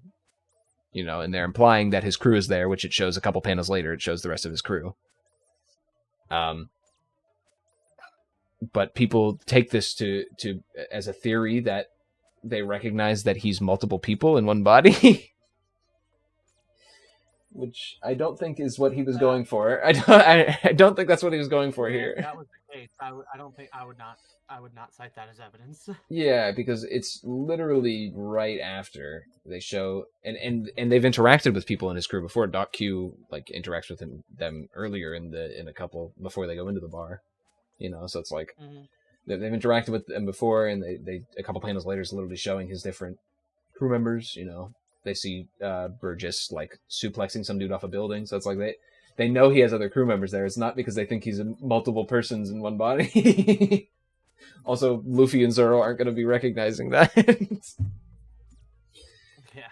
But I digress. Like, how? Two of the scientifically dumbest people in the series are going to be like, he's 3 people in one. This ain't it, cheese. But he steals the power. We don't know how. And we reveal that he can steal devil fruit powers. Which we'll expand upon a bit. I think... Which, like, point 2 of the... Or, like, point 3, I guess, because, like, of Whitebeard's grand plan. Like, point 1, strengthen his crew... Blackbeard's plan, sorry. Strengthen his crew with prisoners from Impel Down. Point 2 is just throw the world into general turmoil. And then point 3 is to get Whitebeard's devil fruit. Yep. Because it's one of the most powerful devil fruits. It can just destroy islands if they feel like it. So, yeah. It's very, very useful for him. And we learn that he can, later, that he can steal devil fruits and doesn't necessarily have to have them. He can give them to his crew members. So. Yeah. He can, skip the step where someone dies and then their devil fruit ends up, like, appearing somewhere else. He can just skip that step himself. Doesn't skip the step where they die, as we found out. Maybe he can, but we haven't seen somebody who's survived who he's taken the devil fruit from. Because as it's revealed later, he's also been going around, killing a lot of people and taking their devil fruits. Which is another kind of theory into, it's something that we get to later with Punk Hazard, where it shows Caesar knows how to make sure that he gets the devil fruit back, if you remember. So people are like, did Blackbeard figure that out? And he's using that to essentially get it, Oh, I forgot about that. Yeah. So it's like, there are theories about how he does it. Either way, he has 2 devil fruits himself, which shouldn't be possible. If you eat 2 devil fruits, you're supposed to die. Yeah. So, something's a little different with him, maybe. Yeah.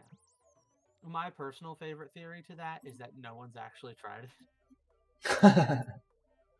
I mean, it could be. With the amount of, evil scientists that are just willing to do literally whatever they want for the sake of knowledge, we know that. Caesar 100% would have tried it. Caesar 100% has tried it. Caesar 100% did try it, yeah. Especially if like him and Vegapunk can make artificial ones, they definitely tried. Yeah. Well, to be fair, they didn't think the artificial ones worked, but the real artificial ones, the smile ones, semi-worked. Which they definitely tried those at least. Yeah. I'm sure it didn't work, but they definitely tried it. God, I hate Caesar Clown. Absolute garbage character. But he's fun to clown on, so funnily enough. Yeah. But Blackbeard steals his power, and then Blackbeard's like, yeah, I retired from the Navy, let's fight. I'm gonna fight you guys. But right before he does this, another Emperor of the Sea shows up. Turns out Shanks shows up and just literally says, everyone, just calm down. Shanks says, listen, everybody, there's been enough bloodshed today, enough war. I'll be here as a remediary as everybody just leaves and goes their own separate ways. You had your execution that you wanted. We can all move on with our lives. And both sides agree. And everybody leaves. Well, everybody that's not the Marines leave, and the Marines probably try to clean up. Yeah. Keyword try. There's a lot to clean. Yeah. And that's the end of Marineford. Yeah, which is in a moment in reading week to week, you think, wow, Shanks is so strong that he really can just come into this fight and force a stalemate. Yeah. But in hindsight, it's What's Shanks' really relation? can't just walk up and just tell the world government to hold on a minute. Yeah, like what's the relation? And they do. And we figure out even later, which is something that's interesting because we know Kaido's just like the strongest, coolest dude of all time. We find out later that Kaido is actually going to come to Marineford as well because he wanted to fight Whitebeard, but Shanks stopped him on the way. And we don't know how Shanks stopped him. We don't know if he fought him, forced him back, or if he just said something to him that made him stay back. We don't know. But for somehow he forced Kaido to not leave Wano and go to Marineford. So imagine if Kaido was there too. I'd be crazy.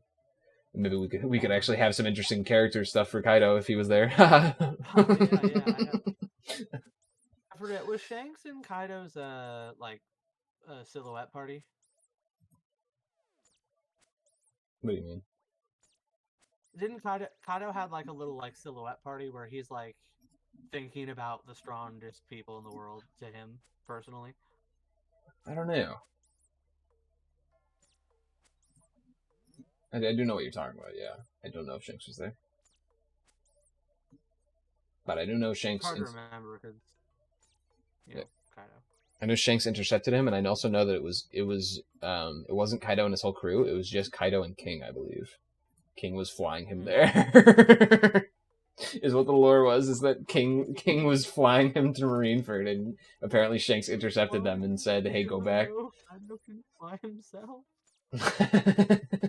Yes, that's apparently what it was. As they were flying there, and then Shanks stopped them somehow. It made them go back. Not made them. Maybe they agreed to it or something. Who knows? But we will probably never know about that until the end of the series. So. Yeah, probably. Because we just can't get information on people anymore. Nope. So the only thing left before the time skip is a little post-war arc that we have, where we kind of see the world reacting to what the hell just happened. Yes, really nice. And we also see Luffy reacting to what the hell just happened. And Luffy is completely and utterly broken, distraught by this. And this is the first time he ever doubts his dream of becoming the Pirate King. He says, there's no way I can be strong enough to achieve this dream of being the Pirate King. You know, these people that I just interacted with are all way stronger than me. And, luckily, he's not there moping by himself. Best boy Jinbei's there. Yeah, best boy Jinbei. And Jinbei says to him, you can mope around all you want, you can cry and bitch and moan. But you have to sit there and think what's important to you right now. Like, what's the most important thing to you in your life right now at this point? And Luffy says, my crew. He hasn't even thought about them this whole time this is happening. He hasn't even thought about them, but he remembers his crew. They're still alive. They're still out there. And they're still... something's still on with them. And so Jinbei says, good, you remember. You know? And Luffy gets that motivation from his friends and his crew that are, you know, he knows they're alive out there. And they have to reunite, but Luffy says, you know, Luffy also recognizes he isn't strong enough. And he gets a little visit by someone we've met previously, Silver's Raleigh. Yes. The second hand to the Pirate King, who says, I'll train you up, kid. It'll take you about 2 years. So you're going to have to tell your crew to wait 2 years before meeting back up. And around the world we see everyone from the crew being like, seeing the story of Ace dying, and a lot of different reactions from the crew. Like, some of them are just like Usopp is like, I have to go. Like, why am I here? Like Usopp's with Heracles, I think, or whatever the guy's name is. And he's like, why am I here just like moping around on this island? I should be helping my friend out. You know, his brother just died. I need to go see him. But in the same news article, you know, that they're seeing that Ace has died, they also see that there's another thing where it shows Luffy doing something really weird. He's doing something he doesn't usually do, and he's being contemplative. And the reason why is because there's a secret message to the rest of his crewmates. I can hear my heart bell.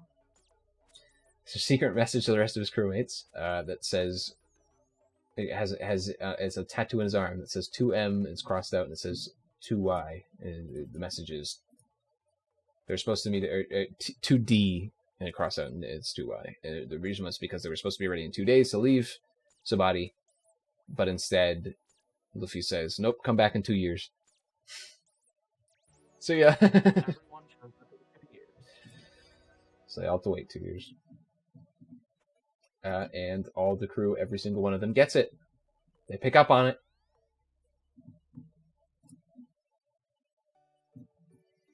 And the training for 2 years begins.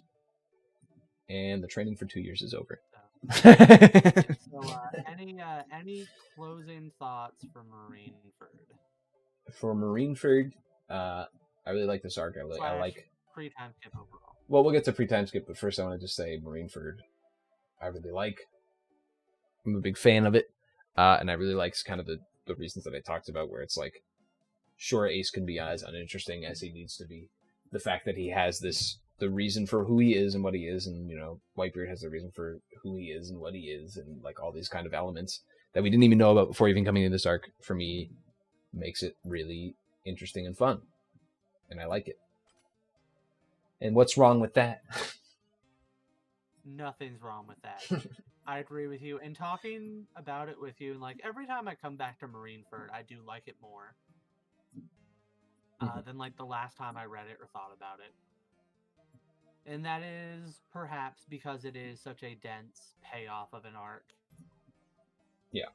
For so much that came before. And so, like, I definitely hold no ill will in my heart towards Marineford. Yeah. I don't know. I do like Ace a lot more with all the exploration that I've had of him, like, post Marineford. Mm-hmm. But, like, I can never, like, get away that fact that I felt so little at Ace's death when it happened. Yeah. And I will say, though, I do forget to mention that, is that the anguish Luffy feels, like, in, like, that little post-war arc, and, like, especially, like, with when Jinbei is comforting him / supporting him, like, that anguish I can feel to my very core. Yeah. No, I mean, it's... So it is, like, undeniably a good arc, a good post-arc, incredibly good. To me, it's just a really fun and interesting arc. Yeah. And, you know, the old Hunter x Hunter adage. I'm glad for the events that have led me to reading this. My life to reading this. So yeah, it's all I'll really say about Marineford. I'm a big fan. Doesn't top Water 7 Enies Lobby for me. That is perfection in my mind, but as perfect as, you know, this series and kind of a lot of mangas can be is that kind of double core arc. Yeah. So to me, it doesn't top that. Doesn't mean it's not good. Yeah. And I like it a lot. And the whole saga that was this arc as well, from Sabati till here, I think all really fits well together. Agreed. It does a ton to both like engage on its own merits and build up the entire second, more than half of the series to come. Mm-hmm. So, the pre-time skip. Yes. In general, obviously, obviously, I like it a lot. I'm a big fan. Me too. I think that the only time that, like, post-time skip, I've, like, truly felt like it was better than pre-time skip, like, as a whole, was during Whole Cake Island. Yeah, and I can agree with that. There are a couple moments in post-time skip that I really like, but by and large, post-time skip is a different beast, and not, in my opinion, close to what pre-time skip was. There's something special about, and this isn't nostalgia at all, because I didn't read the series till I was an adult. Like, it wasn't until a couple years ago I read the series. So it's not like I'm nostalgic for the early part of the series or anything. It's just the early part of the series has so much exploration in its almost simplicity, which is something that I want to get in as we talk about the post time skip, is that pre-time skip, Oda really knew how to write the scene and write the panels in ways that were really well done. You know, you had these beautiful double spreads with these, you know, some side panels from with additional stuff, maybe a reaction or two from a character that's nearby. Post time skip is not as good in that sense, because it's partly because every character, you have to see every character reacting. It feels like they feel like they feel like I have to have so many different characters reacting and like so much different stuff. Like each of the fight panels in Wano is like, it's a big panel where like Luffy and Kaido are fighting with each other, and then like 15 different smaller panels around them with faces going like, huh? Like it feels like there's no room for these panels post time skip to breathe compared to pre-time skip. Yeah, it definitely gets a lot more cluttered. It doesn't scale up particularly well. No. Always. And it's one of those things where we, even like the style of paneling looks so different pre-time skip to post time skip. I'm not even talking about like the artwork itself, which I prefer pre-time skip as well, but you know, the paneling itself is so different. The paneling in pre-time skip feels so intentionally designed in a way to make you look through the pages in a specific way and take in the information and appreciate the artwork and what's happening on the page. Post time skip, sometimes you don't know what the fuck is happening on a page. It looks like a garbled fucking mess because there's just so many fucking panels and you don't know what the hell is happening. Yeah.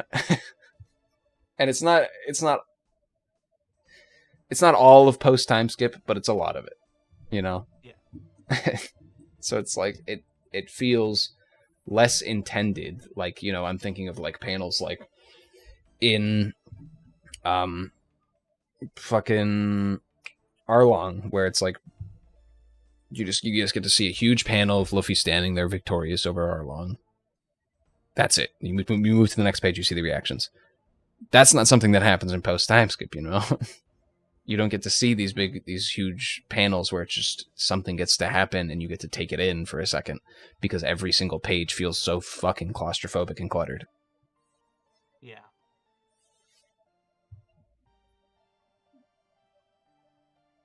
So anyway, let's talk about the post time skip. Okay, so I kind of want to take this opportunity from like, you know, between like pre to post time skip. Mm-hmm. So I kind of want to have this opportunity to talk about the power systems of One Piece. Mm-hmm. Because I feel like this is kind of the turning point where they become more important. Like hockey becomes more important. Yes, and it's because the way that devil fruits are used changes. Yeah, and it's because hockey didn't exist beforehand. Yeah, I think devil fruits aren't as important as much post time skip as how powerful you are. Yeah, which is a lot more of how powerful are you. Yeah, which I'm not a big fan of. You know, I'm not. I can appreciate like stuff like Dragon Ball. I can watch it and enjoy it, but it's not something. Dragon Ball isn't something that I want. You don't want One Piece to be Dragon Ball. Well, it's not even that I don't want. It's Dragon Ball.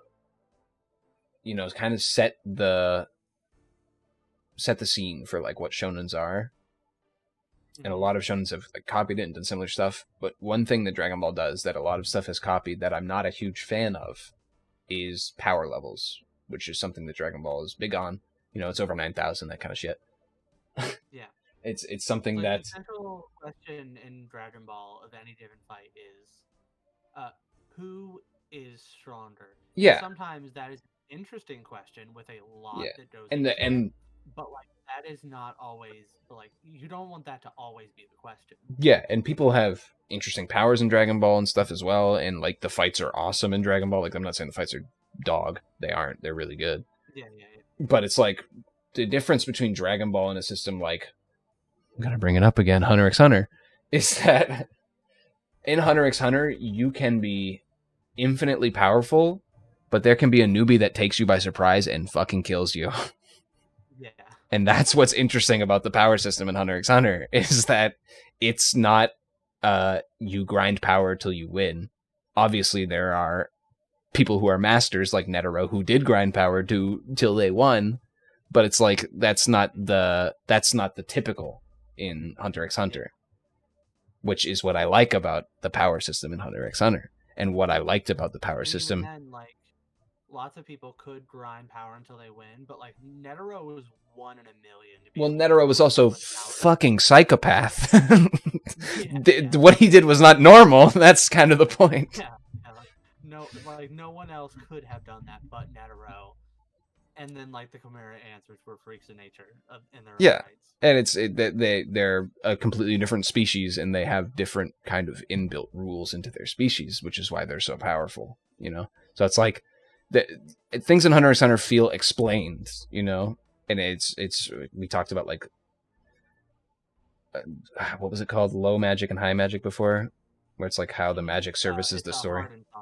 Hard and soft magic. Where it's like, is the magic in service of the story, or is the story using the magic as like a device, to tell itself? And it's obviously One Piece pre-time skip was goofy. People had different powers, but the power system wasn't, am I more powerful than you? It's, does my devil fruit screw over yours, basically? Or can I use my devil fruit more creatively to, even though you have an advantage, beat yours? And that to me is infinitely more interesting than, is my hockey boner big enough to beat yours? Yeah. So, so this was like kind of something I've written out as like into like, I almost like kind of wanted to make like a video essay, like video about this type of deal. But like also it's like the more I thought about it, the more upset I got. So I don't know if I'm going to do that. I feel like I would get the One Piece fans angry. But so like, one thing that I really like about One Piece, and this is both pre and post time skip, is that like, depending on how you categorize it, One Piece either has 2 power systems, 6 power systems, or like 37 point or 80, 100 power systems. Mm-hmm. So like, so like there's like the obvious like categories, right? Because like you got devil fruits and then you got hockey. And then both of those have 3 subcategories, where devil fruits have Lodia, Zoan, and Paramecia. And all those are like really different and interact in different ways. And then hockey, you have color of observation, armament, and conquerors, or will of the Supreme King hockey. Or hockey of the Supreme King. Yeah. And so it's like, okay, yeah, so you've got like 6 different power systems. Yep. But then like, you have this moment in Enies Lobby, and it's like, there are a lot of moments before this where like you could have realized it, but for me it was Enies Lobby when Luffy unveiled the Deers, where I kind of realized that Luffy's power isn't that his bot, or Luffy doesn't have rubber powers. Luffy's power is that he is rubber. That's so that's the moment. Yeah, that's the moment where I realized for me, like, oh, it's like every single devil fruit user in this series has their own like unique power system. Yes. That they can interact with more or less. So you have someone like Luffy who is like literally turning his muscles, who's like realized that his muscles are rubber, so he could just vibrate them like rubber and then make them harder and stronger. Sure, it wears him out, but like he can do that. And you have someone like Crocodile who like, yeah, his power is that he can, sand, but also like, sand is really dry, so if I just like super dry out, I can just dry out everything, just like make it crumble into dust. Everything's dust after all. Yeah, and that to me is And part of that's how like, interesting the One Piece power system is, because you have to use your power interestingly if you want to be powerful. yeah, yeah, every devil fruit is its own unique power system. And then like post time skip where you introduce the hockey. And the three hockeys are interesting to me because at least in first, because there's like the idea that like none of these hockeys are strictly speaking like overpowered, so to speak, until you like really get into the weeds of it. And this is part of how it's like it's not as good as I'd like it to be, because it's like armament hockey lets you strengthen your body, but like if someone is already way stronger than you, like, and you strengthen your body to be stronger, it's not like that's going to make a difference. Mm. Like, Kaido probably doesn't even need hockey to like wail on like, early Luffy, Yeah. or even like most Luffy's. Yep. Even like when Luffy gets hockey, like Kaido wouldn't need it to beat Luffy. Yeah. And then observation hockey, or color of observation hockey, is really cool because it's like a way to expand like your knowledge of the surroundings, Mm-hmm. and like read like the environments around you. And so one of my favorite things, and then Hockey of the Supreme King is its own weird wheelhouse. It lets you influence the people around you, and eventually you can even use it to like exert your will on the world I don't know if around it's you, which is I think influence the or idea of it. like if you don't have it, then you don't have, like, it's essentially you have a desire and a dream if you have it. I guess. And I guess we'll see later if it's explained better. I don't Yeah, know. yeah. We'll see. Yeah, but like my favorite thing is that when hockey is used to alongside and in concert with devil fruits. So I think a character like because like we still get the like complicated interwebs of devil fruits in post time skip. One of my favorite moments is when Law uses the op fruit to like literally destroy Doflamingo's insides, just Mm-hmm. like actually like eviscerate them. And Doflamingo is like, yeah, but I have strings, so I'm literally going to like stitch myself back together with my own internal strings. Yeah. And I love moments like that. You also get the fact that like the whole idea of Deer 4 is that because Luffy can use hockey to make his body stronger, he can basically turn himself into a cannonball. Yeah. So like he can like stretch himself and even further, but he like still maintain more of his own form by combining hockey with his gears, essentially. Yeah. Not to mention, and my favorite of the like hockey applications is when Katakuri combines his Devil Fruit with his advanced color of observation hockey that lets him see the future to like dodge attacks, but do it in such a way that it makes it look like they just went right through him. Mm-hmm. And that is just such a cool thing, like for a Lodia type fruit user to just like be able to move their body out of the way. Yes, I hear you thinking to yourself, no, he's not a paramecia. That's stupid. I And don't here's where I don't hate all of hockey. yes, I don't hate the fact that it evens up the odds a little bit in some places. I hate that hockey has these layers of like, okay, so here's defense, and strengthen. Here's, you can see to the future and stuff. But also, it's also like an underlying, like a generic power level thing that just exists as well. So if you yeah. have enough of it, you're super strong. If you have enough of it, you just like can't I would be beat fine if the power was just you learn it and that's it, and like that's like you now have this power. yeah.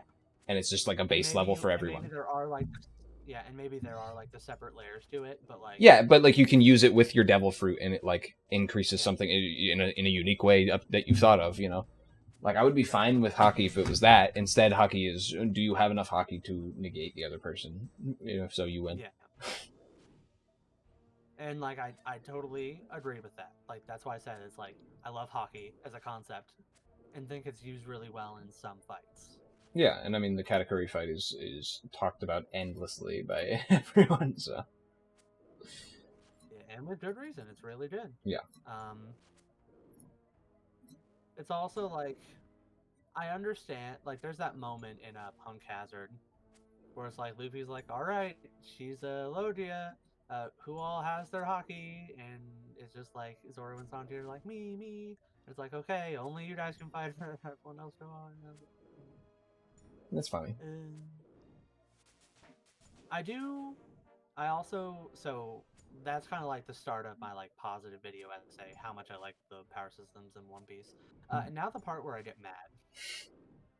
So, and this is like I hate devil fruits part first. Okay. Because I hate the way devil fruits are classified. Personally, I think Paramecius should not exist. So I don't even remember like the typings because they're just like in my brain. They're just like, it's a Paramecia, and I'm like, alright, it's the one that they dodges stuff. Yeah. So the idea is that Lodia. So Zoan is the easiest. Zoan is a transformation into another type of creature. Where you can at first you can just turn into that creature. Then you can be half human, half that creature, and adopt some of its qualities and get a power boost.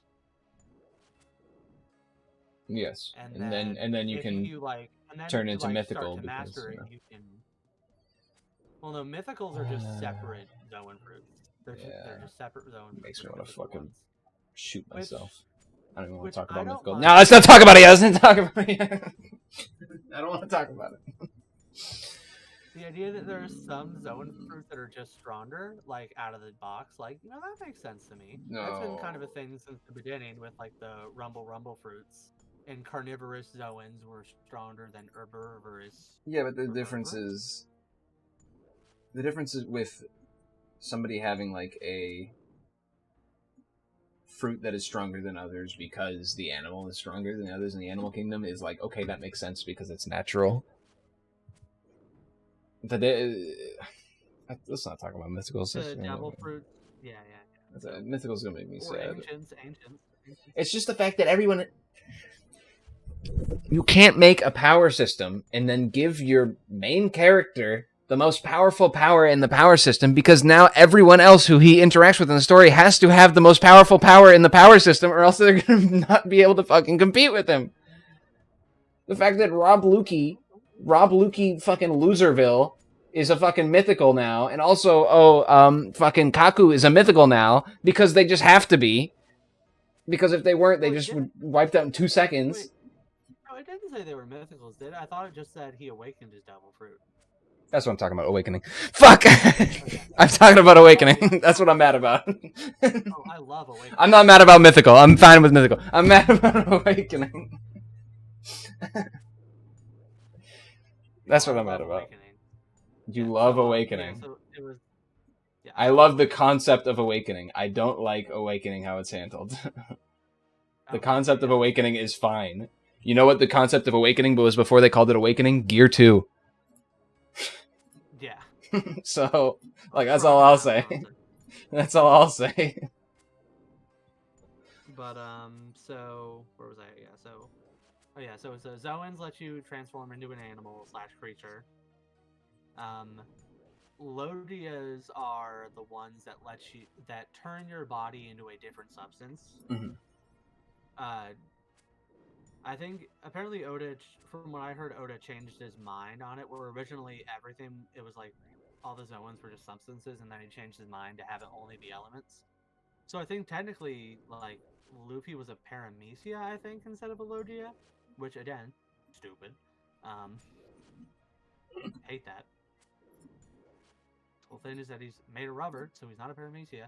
And then paramecia is basically everything else. Usually, it's like if you emit a substance of some sort, or have like a control that doesn't extend to your own body, then it's a paramecia, like Robin's hands or Foxy's slow particles.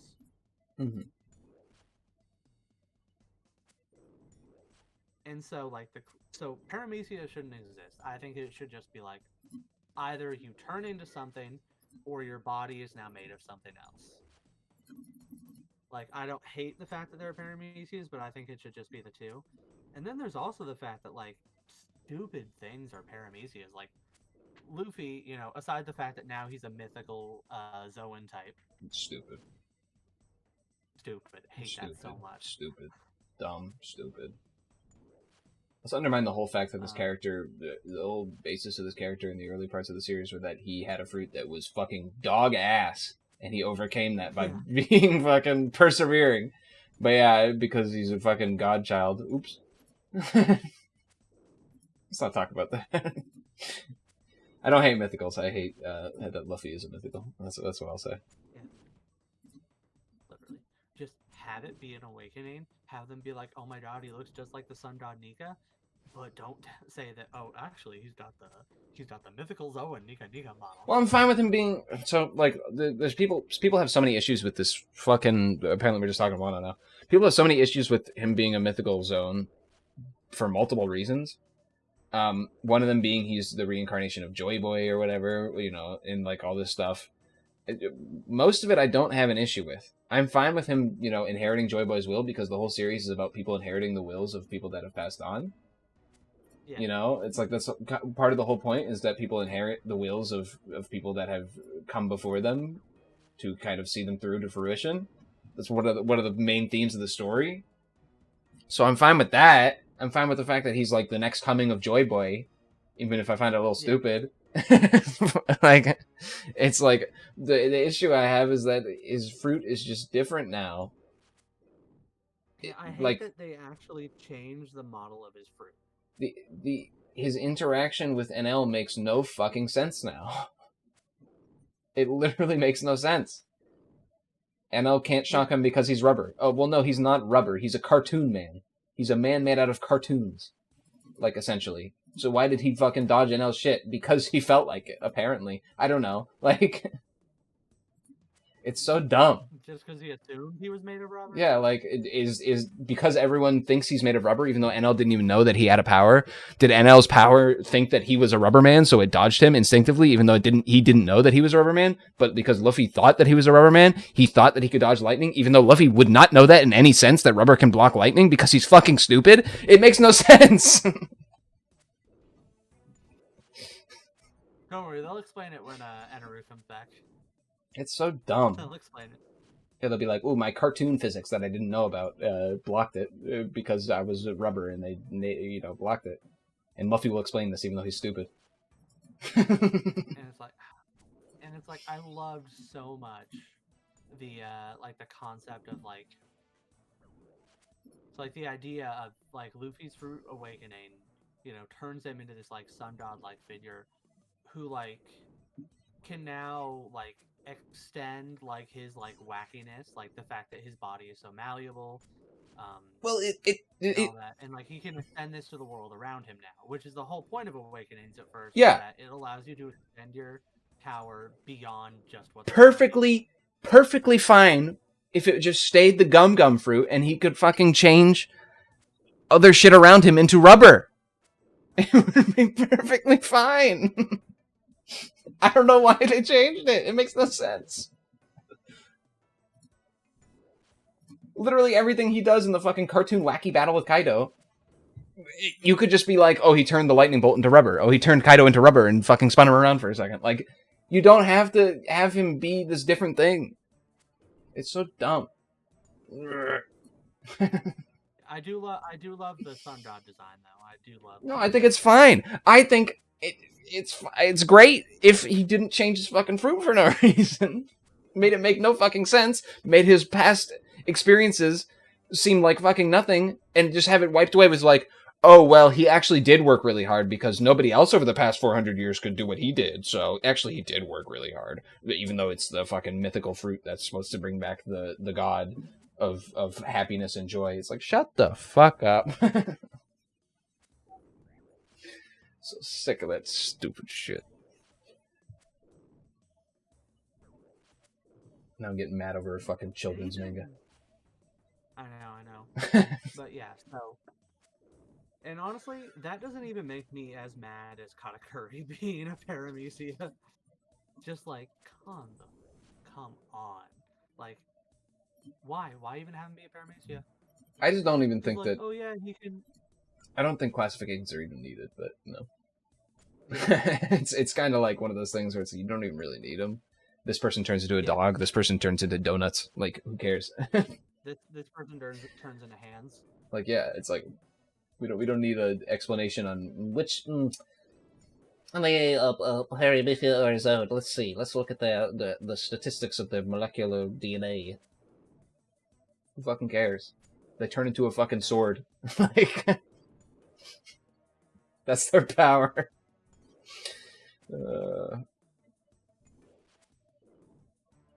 Yeah, there's also like the fact that so many of the Straw Hats just like don't have devil fruits, or don't have a hockey, I mean, which is like really weird.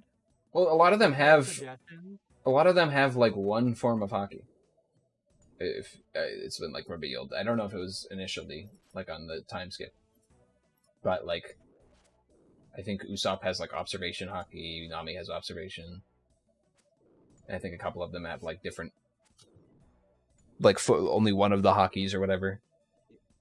Yeah, I think at the moment, because like I don't remember it ever being revealed that any of the other members had hockey besides Zoro and Sanji saying that they had hockey. Let me see. Because I thought maybe he said it. Maybe he said it in an SOS. Oh, maybe. 8 of the Straw Hats possess hockey, so yeah. Wait, he says that each of them has hockey? Not all of them. Let's see. Let's see. 1, 2, 3, 4, 5. I'm only seeing 5 actually right now. So I'm seeing Usopp. Usopp apparently has it. He awakened it in Dressrosa, apparently. Which I didn't remember specifically, but Sanji doesn't have all types of hockey, he only has 2 of them. Which is stupid that he doesn't have. Which makes sense. I mean, he doesn't have like an idealistic thing like that would lead him to having Color of the Supreme King, so it makes sense. But it's also like, damn. It's a failing of the system. Right. Yeah. Jinbei has hockey, which wasn't in the team at that point, so fair enough. Zoro has hockey, and Luffy has hockey, so that's the 5 on this crew that have hockey, apparently. Yeah. It's like, yeah. And depending on how... And it's like, for me personally, I personally would have... Like, what I would have done is had, like, all the crew members get hockey in some form or another, but maybe have it be, like, a... What's the word? Like... situational. Like imagine Chopper. Like, only having... Oh, no, we don't talk about Chopper here in post-time skip, buddy. We don't talk about him over here. That guy? Imagine... Yeah, Who? so imagine if he only had observation hockey in like his mind point and like mind point form. That'd be pretty neat. And like he only had armament hockey in like his horn point or like hoof point forms, but like only in his horn or hoofs. Oh, no, here's a funny idea though. If Chopper got to use any of those forms post time skip. Oh, Rick, you're right. Chopper has hockey of the Supreme King, but only in monster form. Well, it's actually used that to post time skip, so you know, I'm not sure about that one. Oh yeah, that's true. Yeah, that's how I would do it. Or even like it's kind of suggested that uh, maybe Robin could use hockey in her like devil lady attack. Maybe. Mm-hmm. It's not clear, but it's suggested that maybe. Especially since she took down like one of Kaido's like big officers with that form, it's like probably that's the case. Maybe. Or not, who knows?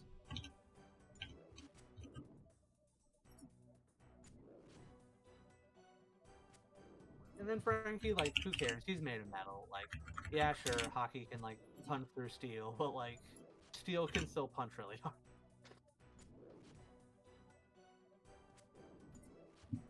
Yeah. Oh yeah, and I think similar to like Usopp, I think it would make sense if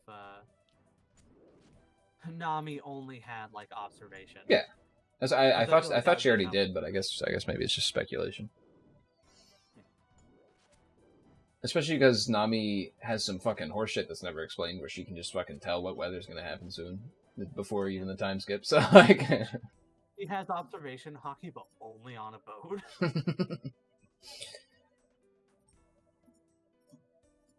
Could you imagine that? Like, she's like, man, if only I had hockey and could read the enemies like I read the weather patterns. What if I just pretend I'm on a boat? It's like, Jinbei, give me some water. She hops on Zeus. She hops on Zeus. Zeus turns into a boat shape, and then she starts dodging all of the attacks. She's like, wait, I can see. I mean, Nami, not to like, you know, talk about pre-time skip a little too much or anything, but Nami already had a power where she could use to dodge people's attacks and stuff, you know. Not like we forgot about that one. Oh yeah, that's true with her after images. Not like that hasn't been touched. Yeah, like the fact that Nami did not get a fight in Wano irritates me to no end. Like, at least Robin finally got something, but God. Yeah. The fact that most of the crew didn't get a fight, and some of them that did even had like not good fights, like Jinbei and Frankie's fights were just so bad. Well, I like Jinbei's fight. The person he was Bro, Jinbei's fight was 90% not even there, bro. Jinbei was just like off screen most of his fight. Who was like, Joy Boy, and then it cuts away, and then Jinbei's beating his ass, and then it cuts away. It's like, it was not a good fight. I hate to fucking be that guy. That fight sucked ass.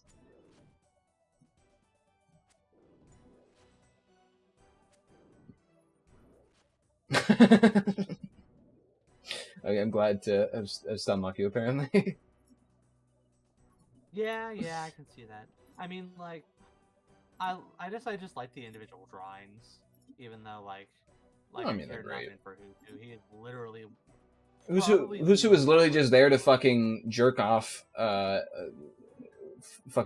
Nika, the sun god, before we even knew that was about to happen in 2 fucking chapters. So it was literally to be like, look, see, there was some storytelling beforehand that led to this moment that you could point back to be like, look, see, it was predicated on something. Did you see 2 chapters ago when Husu would shut the fuck up about it? You know what? They should have, for who's flashback, he should have just been upset about the fact that, like, the Dum Dum Fruit, that stolen fruit government ship, didn't reveal anything other than that. Just got upset that, like, just wanted the Gum Gum Fruit, yeah, like, because of that. Imagine if he just wanted the Gum Gum Fruit that they had. Like, or even like if it was like important, like to the government, like don't tell us the whole story now. Leave it up there as like a mystery that it was important, and maybe it was important and maybe not. And then have all the stuff happen, and then maybe later, like, they're like, is your Dum Dum Fruit even a Zoan Misia? And Luffy's like, I don't know, and punches him in. Yeah, like, who cares? I can't wait till Luffy getting fucking talked to by fucking Egghead. being like, "Oh, you're actually up a mythical zone, you see, Luffy." That'll at least be funny. Yeah. And let's see. I was in the middle of my rant, and where was I at when we got sidetracked? We're on the. Let's see. We got Zoans, Paramecias, Lodias. Yeah. So I hate the classifications and the classifications he goes with. Yeah, like also, why is Doflamingo a Paramecia? He should definitely be a Lodia. He's like made of strings. He can literally like fall apart into strings. Like, so what if he produces a lot of strings? Ace produces a lot of fire. Just so true, bestie. So frustrating. Yeah, I agree. But that being said, I do enjoy. I personally feel like for most of the discussion I've been seeing right now, because like we've gotten some information about like the origins of devil fruits finally. Unfortunately, I shouldn't say unfortunately. It's just stupid. Like somebody wished for it enough that it, whatever. Some of these powers are so fucking dumb. You're telling me somebody sat there and wished for some of these stupid fucking powers. Hey, I wish for a power that makes me turn people into toys and also everyone forget their memories of them for while they're a toy and they're also my slave. That's my power.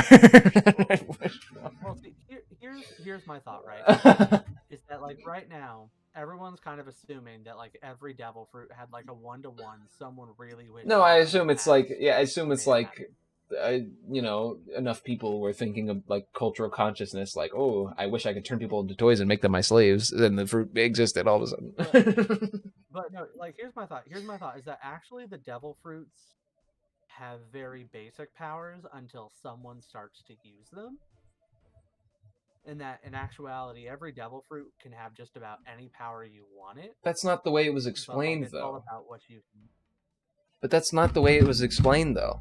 Fucking Egghead Vegapunk literally says it's a desire for the human species to evolve leads to the devil fruits because they desire for the human species to have this certain trait, and it leads to that trait existing in a devil fruit. That's why it's so fucking dumb. Yeah, but like that trait isn't like all of the powers. So like, but the explanation is that somebody sat there and thought, "I wish I was made of donuts," and then the fruit started existing.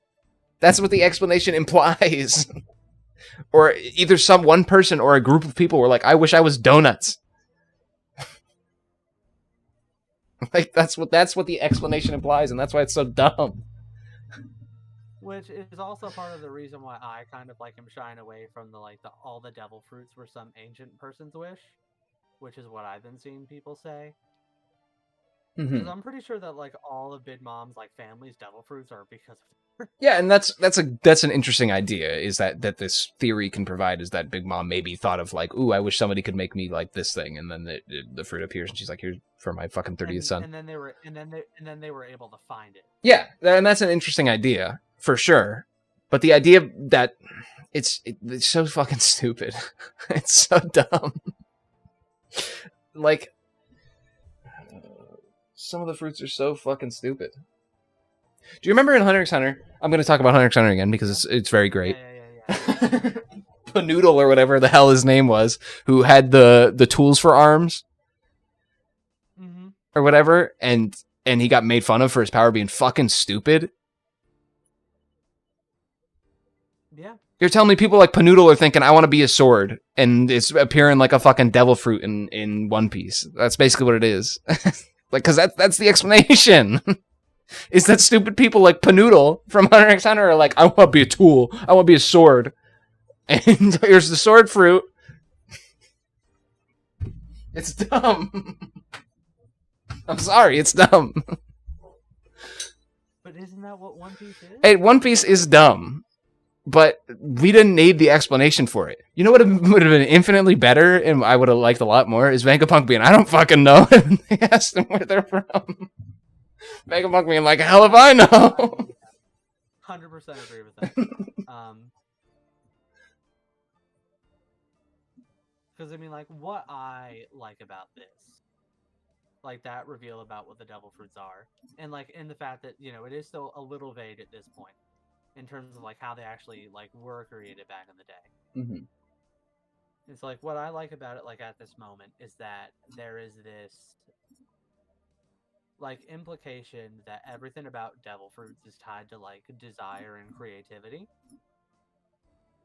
And that's what's kind of making me think that like, and there's like stuff that will support this, like even like from like early days where it's like all the powers of devil fruits, like devil fruits will have like a couple, like, you know, like there's a basic like thing that starts out with, you know, the dum dum fruit, you're made of rubber, the flame fin fruit, you're made of fire, the giraffe fruit, you're made of giraffe.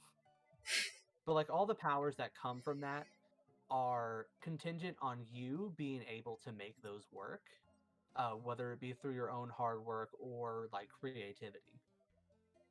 Mm-hmm. So it's like, even from the beginning, like, you know, there's like that dad that came back a lot of times in the Wano arc, but that's been there as long as we've had Soins, where it's like, this is the power of a giraffe as he shoots his head off at somebody. And it's like, that's a power that's there because he's a giraffe.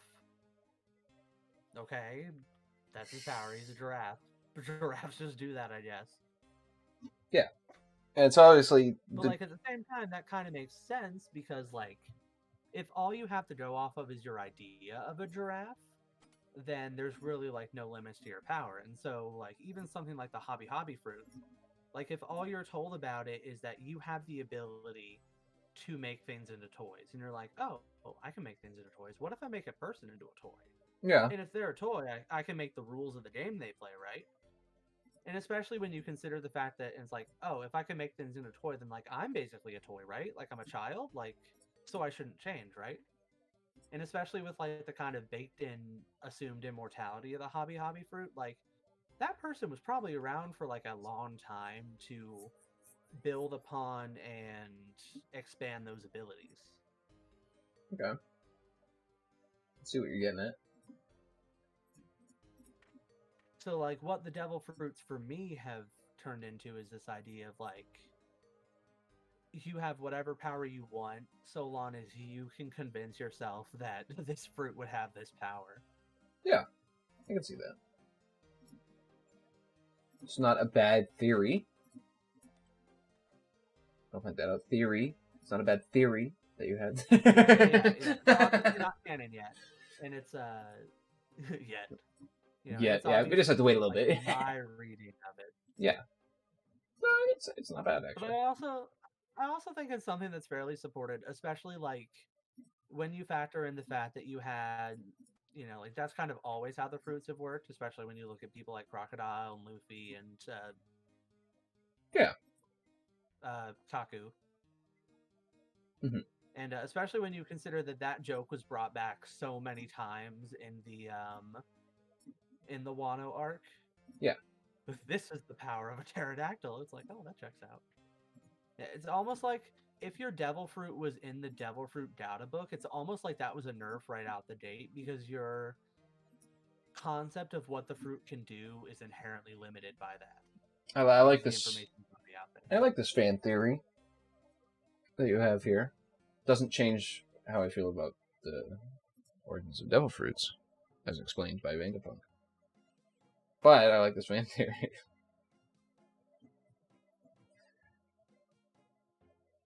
Yeah, admittedly, it is. You know, hey, it's hey, it's just. So anyway, Hey.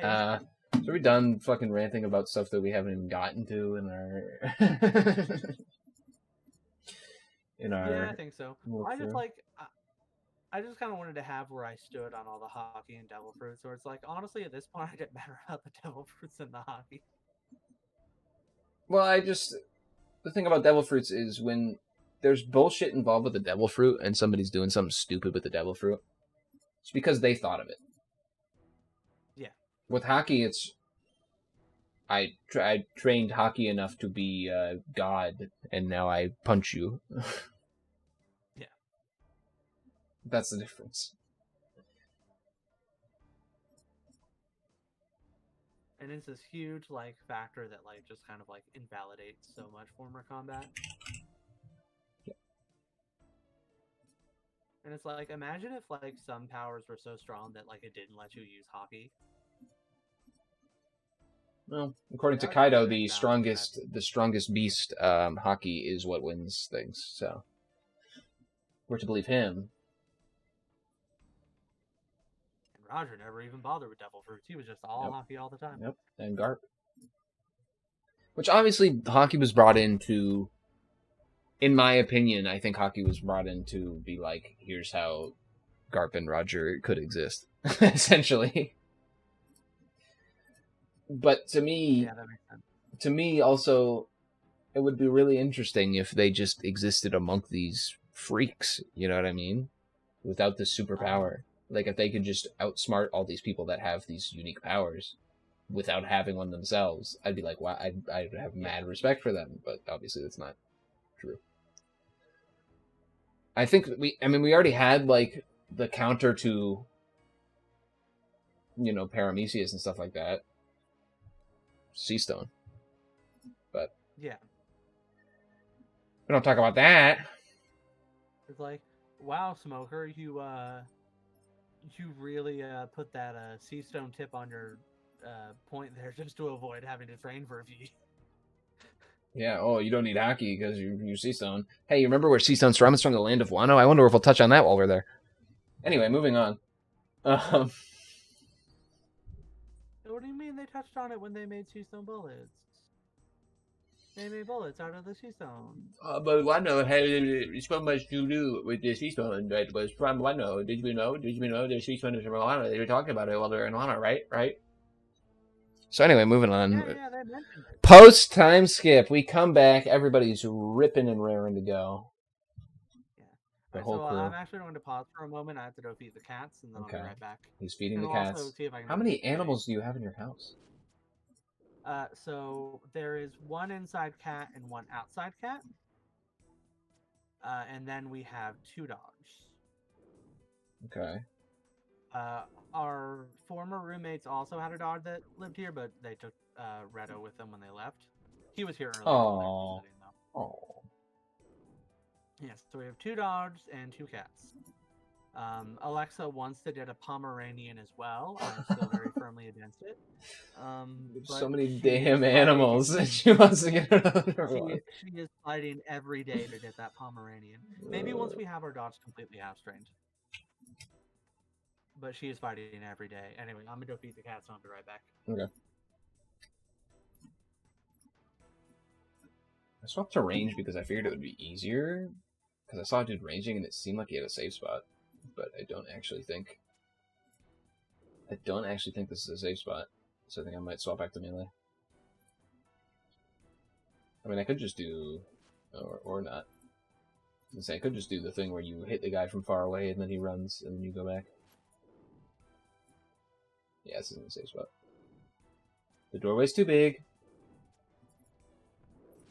So there's backup. So safe spots are usually you can attack them without them moving and they can't hit you. But because the doorway is so big, they can walk through still. I can't block them with anything, so they can just attack me. And if I go out of their range, they'll back up so they can try to hit me again. Which isn't what I want. I don't want them to do back and forth. I want to just attack them.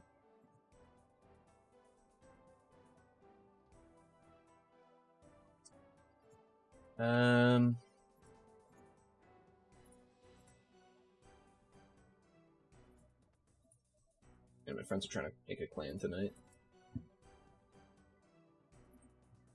Because we've all been playing the game for a while, we don't have a clan, so they're trying to make a clan tonight, and they're like, can you help with the name? And I'm like, I'm fucking streaming, brothers.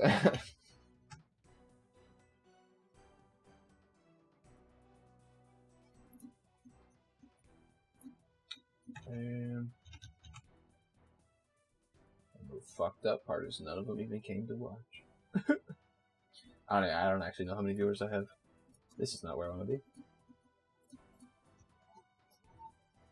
Yeah, I'll swap back to melee.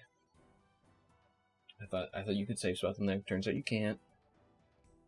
Back to melee. Just get a fucking full inventory of sharks. Maybe get some prayer pots.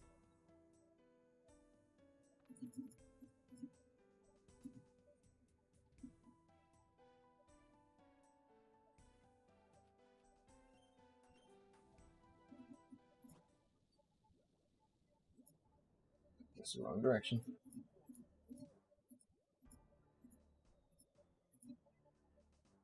Should grab a drink, actually. I'm gonna do that real quick.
Okay, I'm back. Sorry we was gone so long. Are you still there?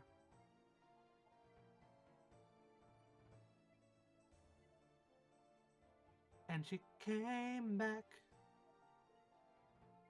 Oh, he must have BRB build.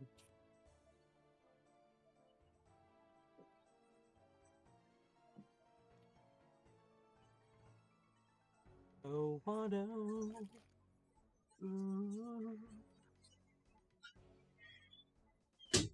I don't wanna die. So if I'm Yellow. this dark by tomorrow. Oh, hey, welcome back. Cause we've got arcades by the number. Arcades by the number. Each day I wish I loved this arc. Each day I hate it more. Yeah, so I fed the cats and also checked and like kind of for an ETA. So I figured I'll probably get off at like 11:15. So go for like another half an hour. Okay. Which we've been going for almost 3 now. So that's a long stream for me. We're getting through it. We're getting through it. Yeah. And we've finally gotten to my the part where I get mad about One Piece. The part where everyone gets mad about One Piece.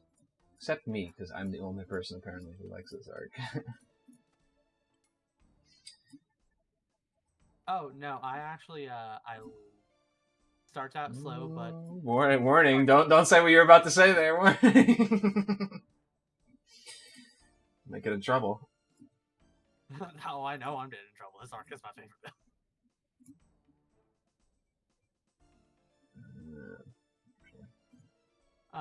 But yeah, so... But yeah, when I said didn't matter, I was talking about my powers conversation, not Fishman.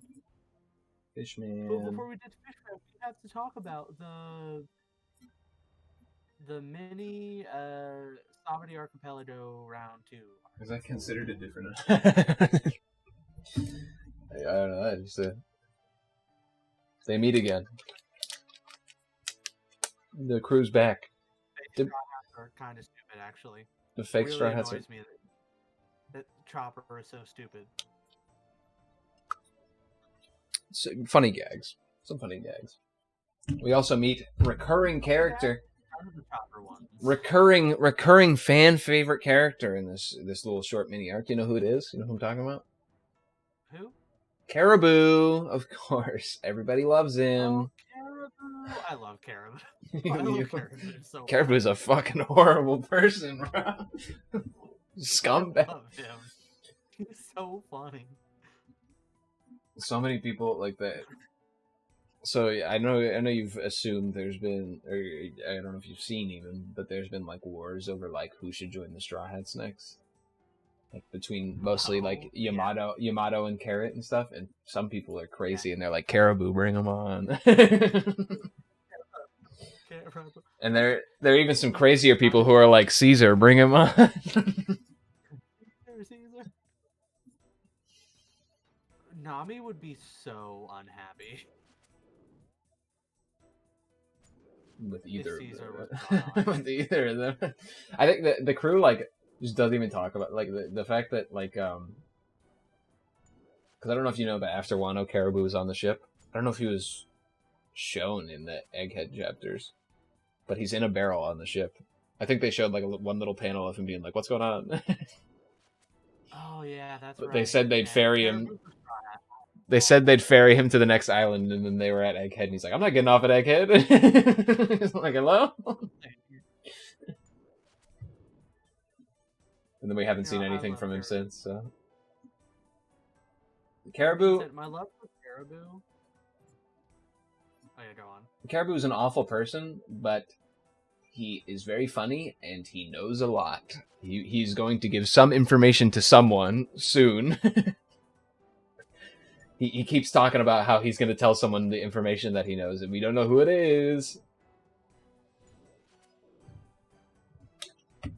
But he knows a little too much. He does. He knows a lot. But then, of course, the main reason I love Caribou is because of the cover story. If it wasn't for that cover story, I would not care about him one bit. Yeah. It's a good one.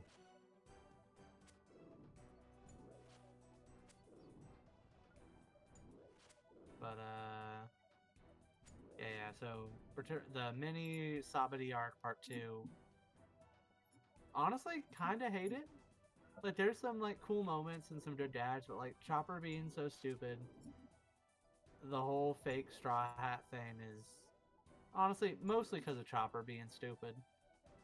Just kind of insulting.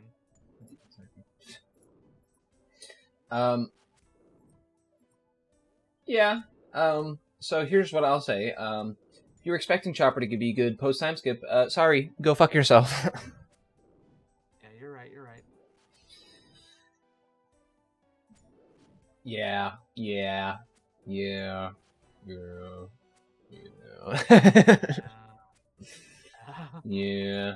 Yeah, but Chopper gets a little moment in this next upcoming arc. I literally don't even remember that, if that tells you anything. It's when him and Usopp have a little moment where they're fighting some of the fishmen.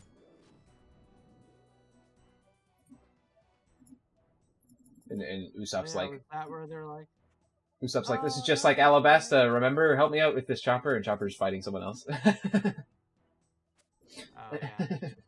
Oh, yeah. It's one of Chopper's few fights.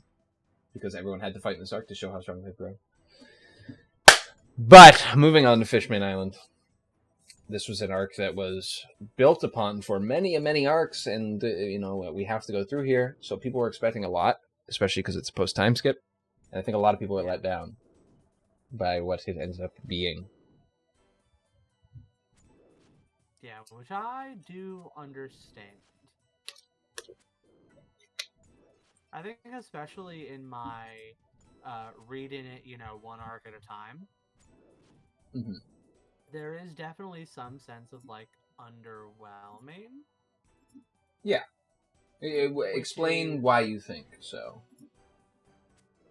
So, and I realize in in hindsight that it's part of it is intentional. Too, because like you've just had this really big war happen. You've had this Yes. time. So the main structure of the arc is very been here, done that in a lot of ways. Mm-hmm. So like you have a lot of things that have been before, but it also makes sense to kind of ease people back into One Piece after the time skip happens. Mm-hmm. Also, and then there's also the fact. Oh yeah, go on. Well, I was just gonna say it's one of the biggest complaints I see about this arc is that it's like nothing, and the fights are nothing, and like the character, like the enemies are nothing, which I understand. But a big part of a big part of this arc is showing how much the Straw Hats have grown. So in the later part of the arc when they're fighting and they're just absolutely dominating their opponents and it's not even close, like the Straw Hats are just like clowning on them basically. A lot of people don't like that, and I understand why people don't like that, but the whole point is to show that the Straw Hats are that much stronger than all of them. That's the whole point. Yeah, and that was the next part that I was going to get to, that I was going to say felt a little underwhelming, was the fact that like none of the fights and none of the enemies were really a struggle, which and I understand. In moment to moment, it kind of felt a bit like that, but also like especially now thinking back on them, like it makes perfect sense, and especially the one of the things I really like about Fishman Island is that it does a really good job on like a power scale of like if the Straw Hat Pirates had gone straight to Fishman Island post Sabadi, and had these same fights, not like the same exact scenarios, but like the same fights for the most part, they would still have won.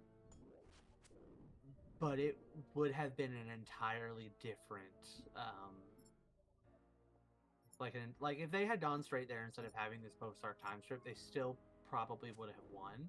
But it would have been like a grand struggle that they barely got by in, like most of their arcs are. And even then, like the Hody Jones like chugging all the drugs and becoming like superpowered, that would have been a lot for Luffy to be able to beat without the 2 years of training. And it's debatable if like that's like the one part with those like super big drugs that literally could not have happened 2 years ago. Yeah, that's true as well. Yeah, so it's like that is like the one part of it that like there's no way pre-time skip Luffy would have gotten past this. So I feel like especially in the power scaling department, I guess you would say, I think this arc does like a really good job of like, oh, if they had tried to go through Fishman Island 2 years ago, they would have been able to get through it, technically. And that's a big part of why I like the arc as well. It's like the arc shows that they're not in the small leagues, but they also are infinitely stronger than they were 2 years ago. Like they trained up and they are now whooping these people's ass that they might have not done previously. And it's like the whole point of that, to me at least, from my lens, was to show how strong they were post time skip. Apparently not a lot of people got that. They're like, the enemies are weak. It's like, no, the enemies are strong. Just the Strong Hats are very strong. That's the point. Yeah, and it's like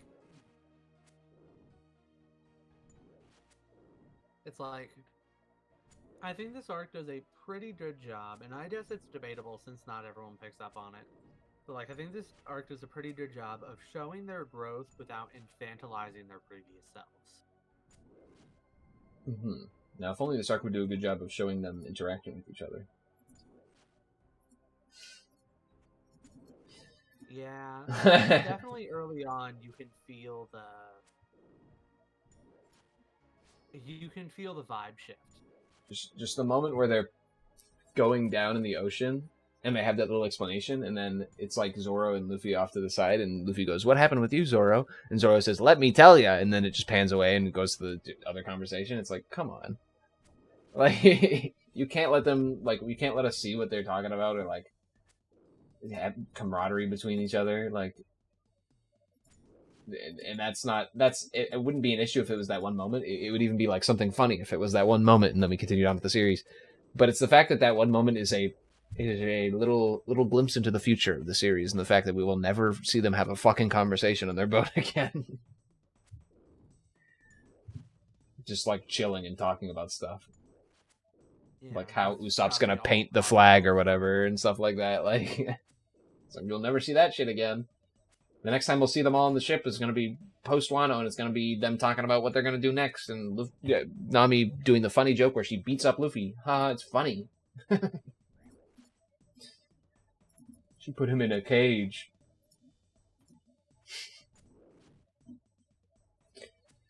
So anyway. So they go... 100% with you. So a big part about what I like about Fishman Island... I'll talk about the detriments of Fishman Island. The Sanji nosebleed story is fucking stupid. It's dumb as shit. Yeah, agreed. You could literally do that story without having him have to have a nosebleed. You could have them fight...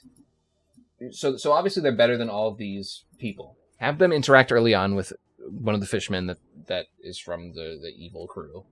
Have it be like a leech man or some shit. Have them fight it and absolutely trounce him, but have him like sneak some leeches on someone. It doesn't even have to be Sanji. It could be like Nami or something. Yeah. And then they need a blood transfusion. In fact, it would have been, if it was Nami, it could have been even more poignant because, you know, Nami fucking hates fishmen. So it could have been even more poignant to the point. But instead we had to have Sanji be in the situation where it's not even...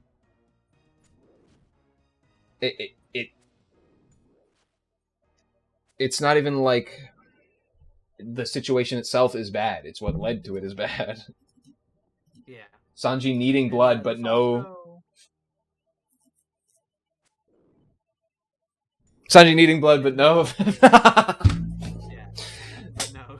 But no fishman wanting to give it to him is a good conundrum, and it parrots the Fisher Tiger story, which we'll hear from Jinbei later.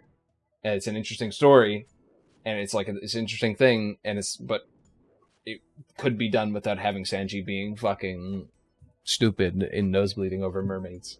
Yeah, or even like something that's a lot more in character for Sanji, have a female fishman. A hot female fishman as a member of like the Fishman Pirates, and have them like square up and be like, you know, like, get out of here. We hate you. And he fucking fails. It could be part of his arc. Yeah.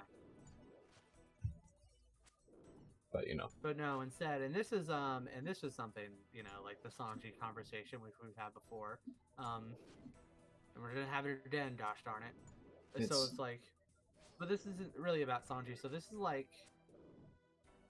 So part of what I liked about Impel Down was that we started to see some of One Piece like experimenting with like gender. Mm-hmm. And some stuff about that, because, you know, like Bon Clay was like a ambiguously gender fluid character, at least like a character that definitely did not mind existing like a woman. And then you had some characters that were like very specifically drag queens. And you know, Ivankov or whatever the name was, like their whole thing is like the fact that like they can like influence the body's hormones at will. Mm-hmm. With the hormone fruit or whatever. Which is like really cool. And the fact that you have this character that is an unambiguous drag queen and like it's the hero. Or a hero, is like really cool. There's kind of a weird moment where like, I've seen if you're gonna bring this up. Forcibly changes someone's gender. But then they revealed that they actually wanted it, which is not you. Yeah. Like, I don't know. I still don't know how I feel about that. Yeah, like. It's still not great, but you know, if you're trying to like give the impression that Ivanikov is like someone who like really knows what people, who can like, you know, tell what people think to a certain extent, especially in that department, you know, whatever. So it's like, so you know, a little weird. But then there's the whole Sanji training. I was about to say, that was another part that I was saying if you're gonna. Well, yeah, that's the whole part I'm bringing it up because it's like this is the part that I don't like is that Yeah. it's.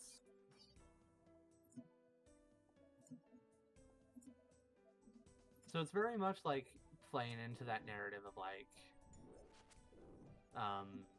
you know, predatory drag queens. Yeah. Which is a very, you know, a very harmful narrative in the real world. Yep. And so, in One Piece, Sanji just is literally chased by a bunch of drag queens, and it scars him for life because he doesn't like them. Don't forget Don't forget the one cover panel where he's a drag queen. Isn't it funny? It's like, and it's like I get on some level that it's like kind of like Sanji getting like some comeuppance. Yeah. It's Sanji. The comeuppance is he's stuck on. He's stuck being chased by people, and that's what he does in real life. Is he chases women like that, and it's like, oh, that's your comeuppance. But it's also like they didn't have to be. Yeah. But also like drag queens.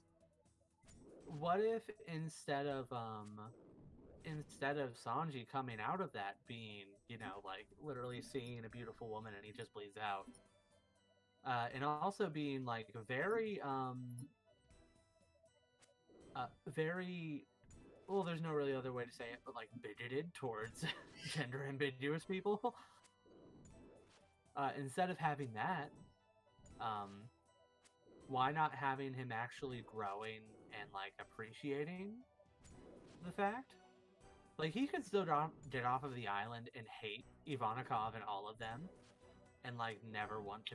And, like, hate, quote unquote, as we've seen with Sanji before. Though he has this love-hate relationship with people that he actually cares about, and that's he could have that hate relationship, but also like you'd know in the background he actually cares about them, which is what it kind of is supposed to be. But it's weird. It's so weird. Mm-hmm.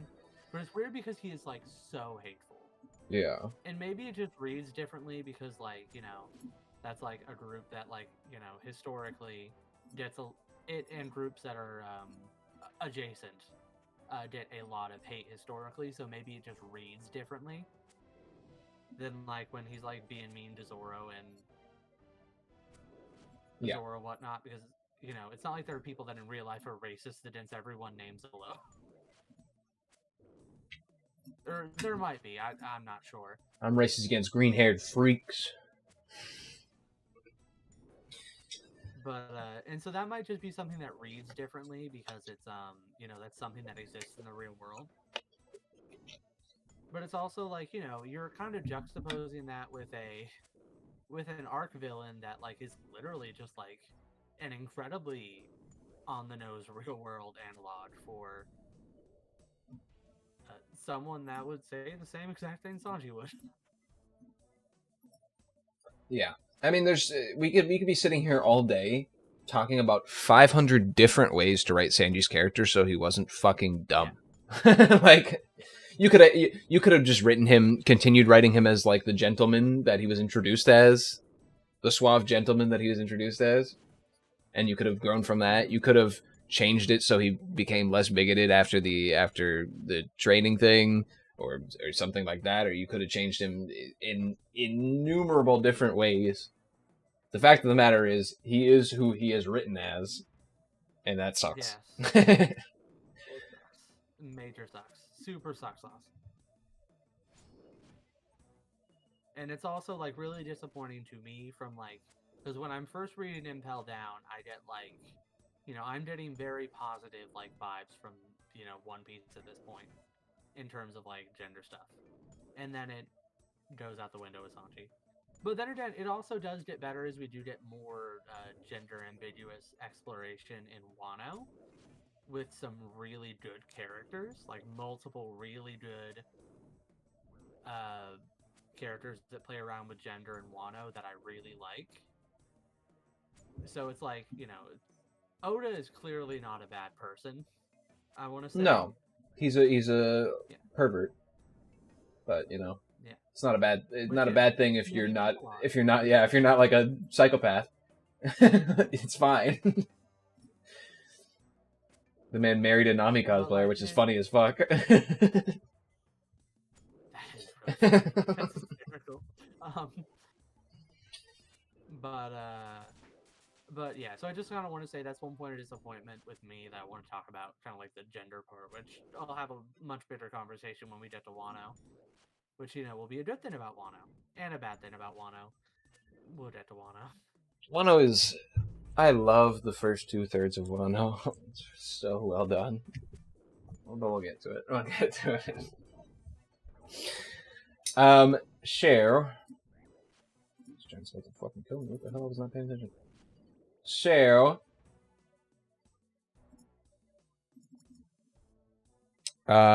Fishman Island. We weren't done talking about this. Yeah.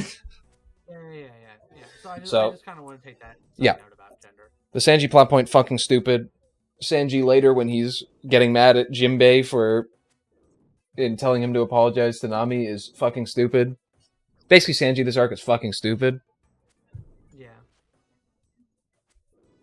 Yeah, it's a shame because we have a creeper character in the arc who could be a perfect foil to Sanji if they just played him right. Yeah. That's true, because we did Vanderdecken. Cory, little Freudian slip. The Vanderdecken. Little Freudian slip there. Sean about Vanderdecken. So, Vanderdecken is absolute fucking scum. He's a fucking pedophilic pervert. And that's where we'll leave that at. It's a debatable because he does want her to age up. Okay, so he's a grooming pedophilic pervert, sorry. Yeah, that's right. I stand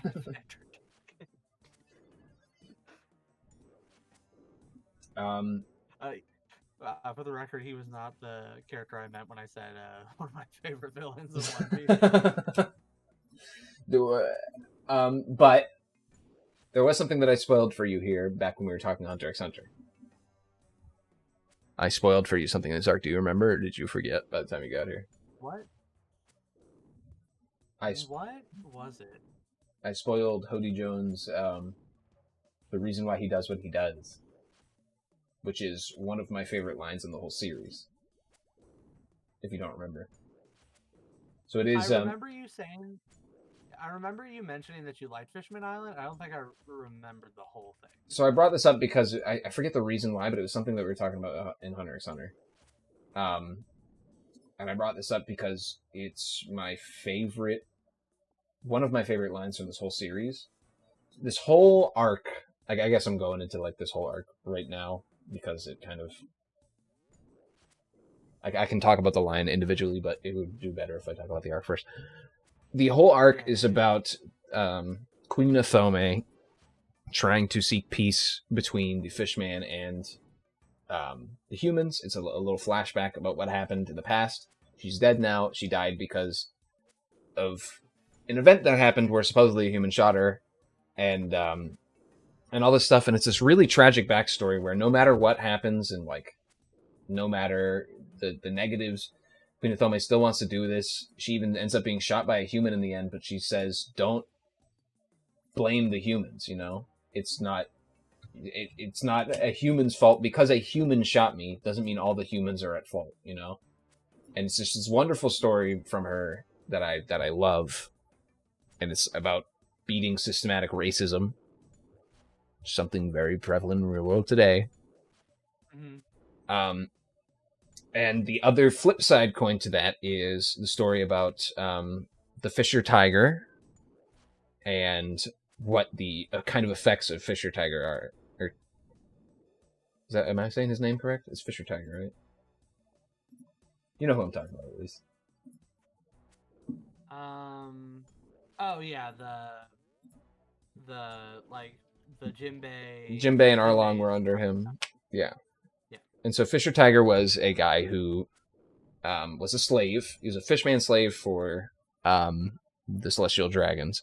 He ended up getting freed. I don't remember exactly how, but he ended up getting freed. And what he wanted to do was him and a bunch of other fishmen that he freed, he wanted to start up a pirate crew and free other slaves that were under Celestial Dragons. And they didn't care if they were fishmen, if they were human, if they were any other race. They didn't care. They just freed slaves who were slaves under their rule. Hancock, from one of the earlier things, was freed by him, along with other people. So, like, they were all slaves, and, you know, part of this is, like, people who weren't slaves, but, you know, went on his crew, took a tattoo so that nobody would know who was a slave on their ship, so that they couldn't take them back and be like, you were your slave property and stuff like that. So it's this really interesting story about, you know, anti-slavery and fighting against slavery and stuff.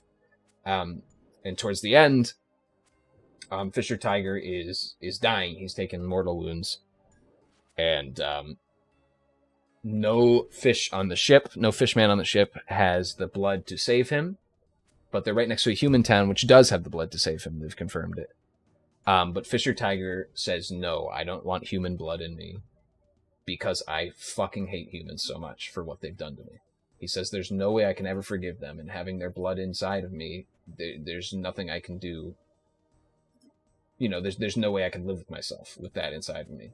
And he says it's not their fault, but there's no way I could forgive myself if I took the blood of a human inside me. And previously they had even saved other humans, and they even took a human on their ship and took her to another island to bring her home to her family and stuff. So it's not like he kills humans on sight or anything, or like wants to destroy the human race, but he can't bring himself to have the blood of a human inside him because of what humans had done to him previously.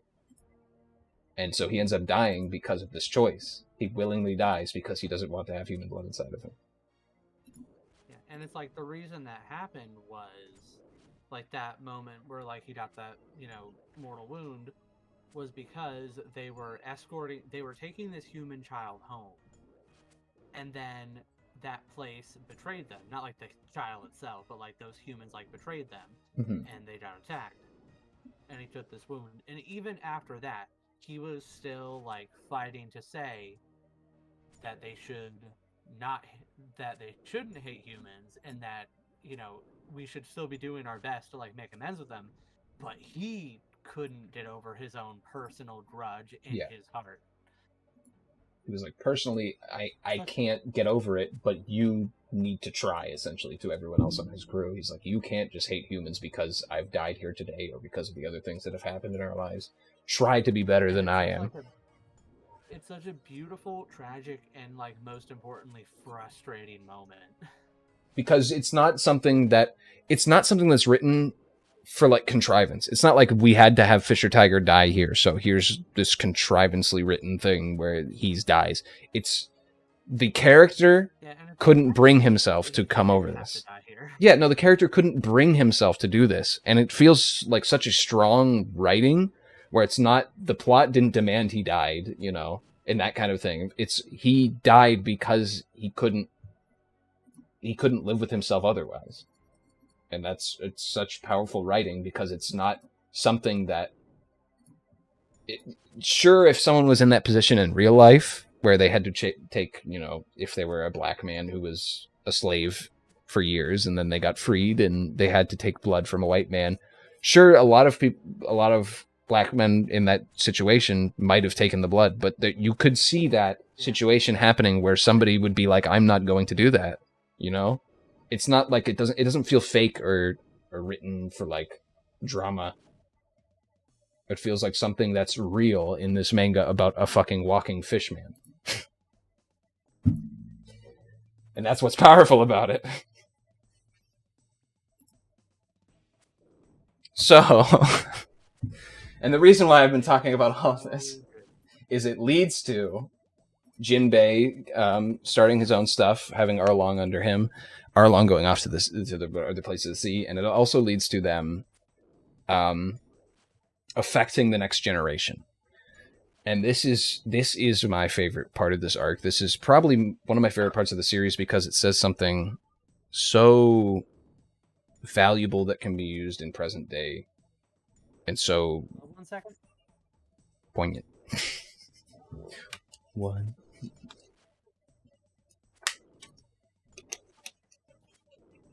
Come on, baby. It's okay. He's fine.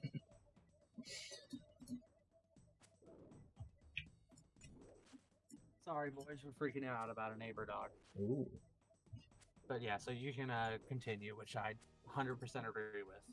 Yeah, so so they passed the stuff on down to the next generation, and so Queen Athome is trying to do her thing where she's trying to get people off of hating humans for, you know, the stuff that has happened in the past, even the stuff that has happened not in the past, in the now, like the stuff that is happening. And we go over and we see Fisher Tiger has died, and the place where Fisher Tiger lived, in the area, the slums kind of area where a lot of the poorer fish people lived, where Arlong lives, and, you know, that kind of thing. They affected these kids because they knew of Fisher Tiger, and they knew how strong he was, and they know about Jinbei, and they know about Arlong, you know, they know them. And Jinbei and Arlong come back and they say Fisher Tiger died because of humans. You know, the humans ended up killing him and he didn't want to take their blood. And these fish children, one of them being Hody Jones, they see this and they say, how can we trust what the Queen says? You know, how can we trust humans when they've done this to one of our heroes? And this leads to systematic racism that's passed down through generations, which is something that happens in the real world.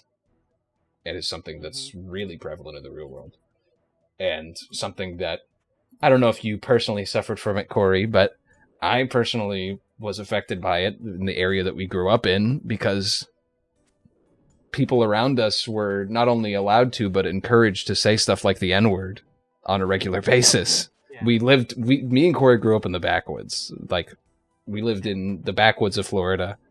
There are people, a lot of the adults around didn't care and often were encouraging about that kind of stuff, and racism is very prevalent around where we grew up. It's not a good thing, and it's something that at this point we can't change them, but we can change ourselves. We don't have to grow up as systematic racists because the people we grew around are. And that's the point of this arc, and that's why I like it a lot, maybe because I grew up in the area where it affected me personally. So, but it's something where it's like we see the prince, one of Neptune's sons, confronting Hody Jones, and he asks him, "Why are you doing what you're doing?" And Hody, like, what did the humans do to you personally? What did they do to you? And Hody Jones says, "Nothing. They didn't do anything to him." And that's one of my favorite lines in the series, because it's the truth. So many people in America and other parts of the world are so racist despite nothing.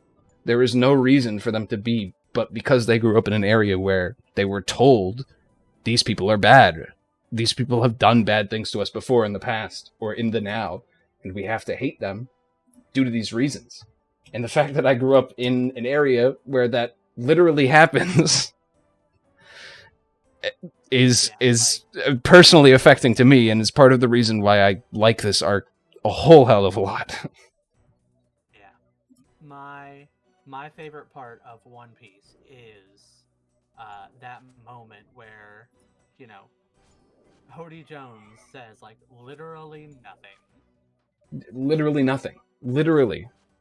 He says, "What did humans do to you?" And he says, "Nothing." And that's so powerful from someone who grew up in an area where that was the answer to what did a black person do to you? Nothing. But still people are horribly racist.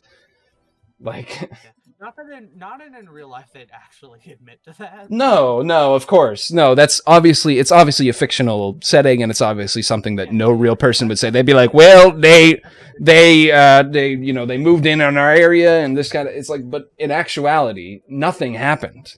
And yet you're still racist to these people. And, you know, I've experienced a lot of that, because personally I wasn't always the good person I am. And I said that word a lot, and I said a lot of other words a lot. And I'm not proud of who I was, but I'm proud of changing as a person. And that's what I'm happy about. So growing up in that time and seeing myself kind of in a character on an anime page saying, not in a good way, not in like, oh, being like, oh, I'm so badass, I'm like Luffy, I'm beating someone up. No, I saw myself in a horrible racist character. And I saw a past version of myself and I said, thank fucking God I've grown up. So I'm getting a little emotional here, but yeah, that's part of the reason why I like this arc so much. It means a lot to me. And let's let me clear my eyes for a second. Let me move on. So yes, that's why I like this arc a lot, because it helps me realize I'm a better person, which makes me feel happy about myself at least. So yeah. And I mean, like that, that is like definitely a real thing, right? Like that is.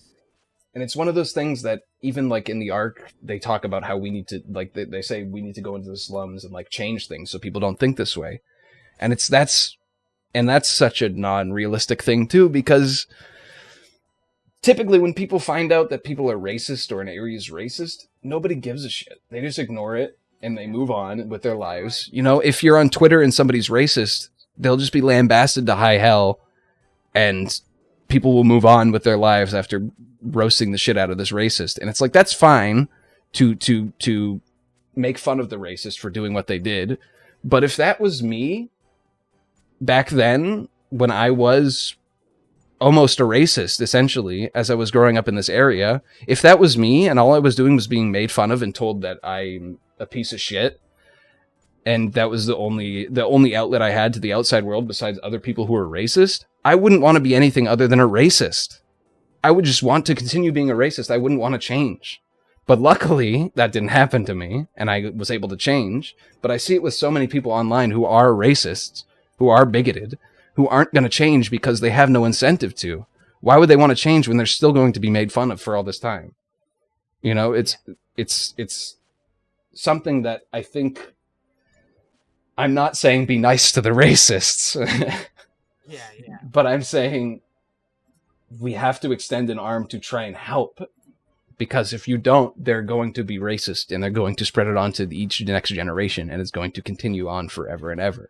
We need to extend a helping arm. A helping hand, I guess, is what I'm trying to say.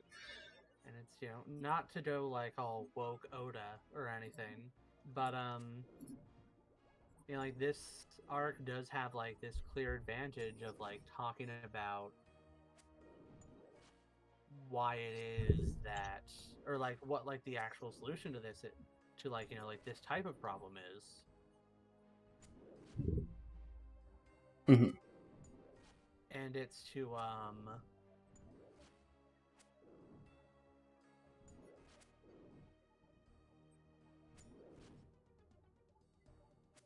sorry, I'm just like kind of and it's like the actual solution to this type of problem is to make everyone's lives better, you know, like economically and culturally, and to like actually connect to the world around you. Yeah. To not be separated. Yeah. Because like the Fishman Island at the end realizes that like not only are they separated from the humans, Fishman Island is also separated like amongst each other from the other fishmen. Because they're racist. There are some racists within their group of people, just like real life. We are groups of people that have people with differing opinions, some of which are racist people. And what we do in real life is we ignore them or make fun of them, which isn't a bad thing in the moment. But when they make strides to get better, you have to encourage that and help them, I guess is what I'm trying to say. As someone who went through this pipeline, it's something that is important to me. As someone who almost was an extremely horrible racist because of the incentive to, I've said the N-word once in my life on recording, so therefore my life is ruined. I have to be a racist, was what I thought for a while. You know? Like, it's I don't know. I don't get emotional very often, but it's like when something affects me this emotionally, it's I can tell something is written correct. Something is wrote well, I guess. Yeah. In my mind, because it's making me feel these emotions and making me think these things that I wouldn't be normally thinking. Because even I'm fallen into that pitfall of where I'm like, fuck the racists, and it's something that's not wrong to think, but it's also not wrong to. But it's like you can't end your thinking there. No, like, it's that can't be because I've changed, and when I see so many people on things like Twitter or other mobile platforms, I keep bringing up Twitter a lot, but it's one of the ones that happens most often on, saying that people can't change and stuff. It makes me feel bad because I said the N-word before in my life. It makes me feel like that because I've said that previously in my life, these people will never see me as anything other than a bigoted racist, when I know that's not what I am anymore. And I've changed, but people think that you can never change and you never will change. So in some people's eyes, I know even by admitting on camera here that I've said it before, I know that some people are going to permanently think of me as a horrible person. And that's something that I'm just going to have to accept putting out there, that some people are going to think of me as a bad person. Because I know a lot of other people will at least try to accept me as who I am now and not as who I was. So anyway,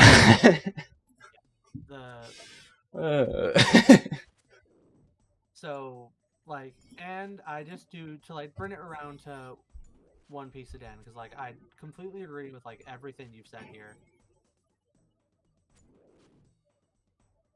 and like kind of like bring it all around is that like what makes One Piece so good.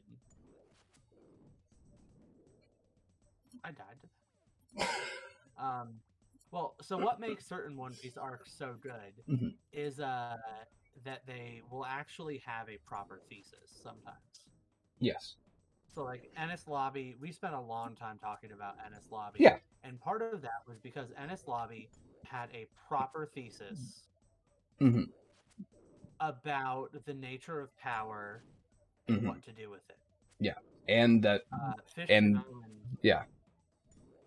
And that life is like worth living, and that through it all you have people that will care about you and that kind of thing as well. So it's like there's some, and that's only touching like two of the major plot points. So I mean, it's such a great 2 core arc that has so much. And it has a major thesis. And Fishman Island has a major thesis about bigotry, about where it comes from, how it spreads, and what to do about it. And it has that proper thesis statement that is running through the whole arc, Mark and that is part of what makes it so good. Like even comparing other really good arcs like Alabasta and Dressrosa, you don't always feel that same thesis statement running through it. Yes. And that's a big part of because in those arcs you can see a great story there, and you can see our characters going through struggles and arcs and that kind of thing. But at the same time, those arcs might not have parallels that are as strong to the real world.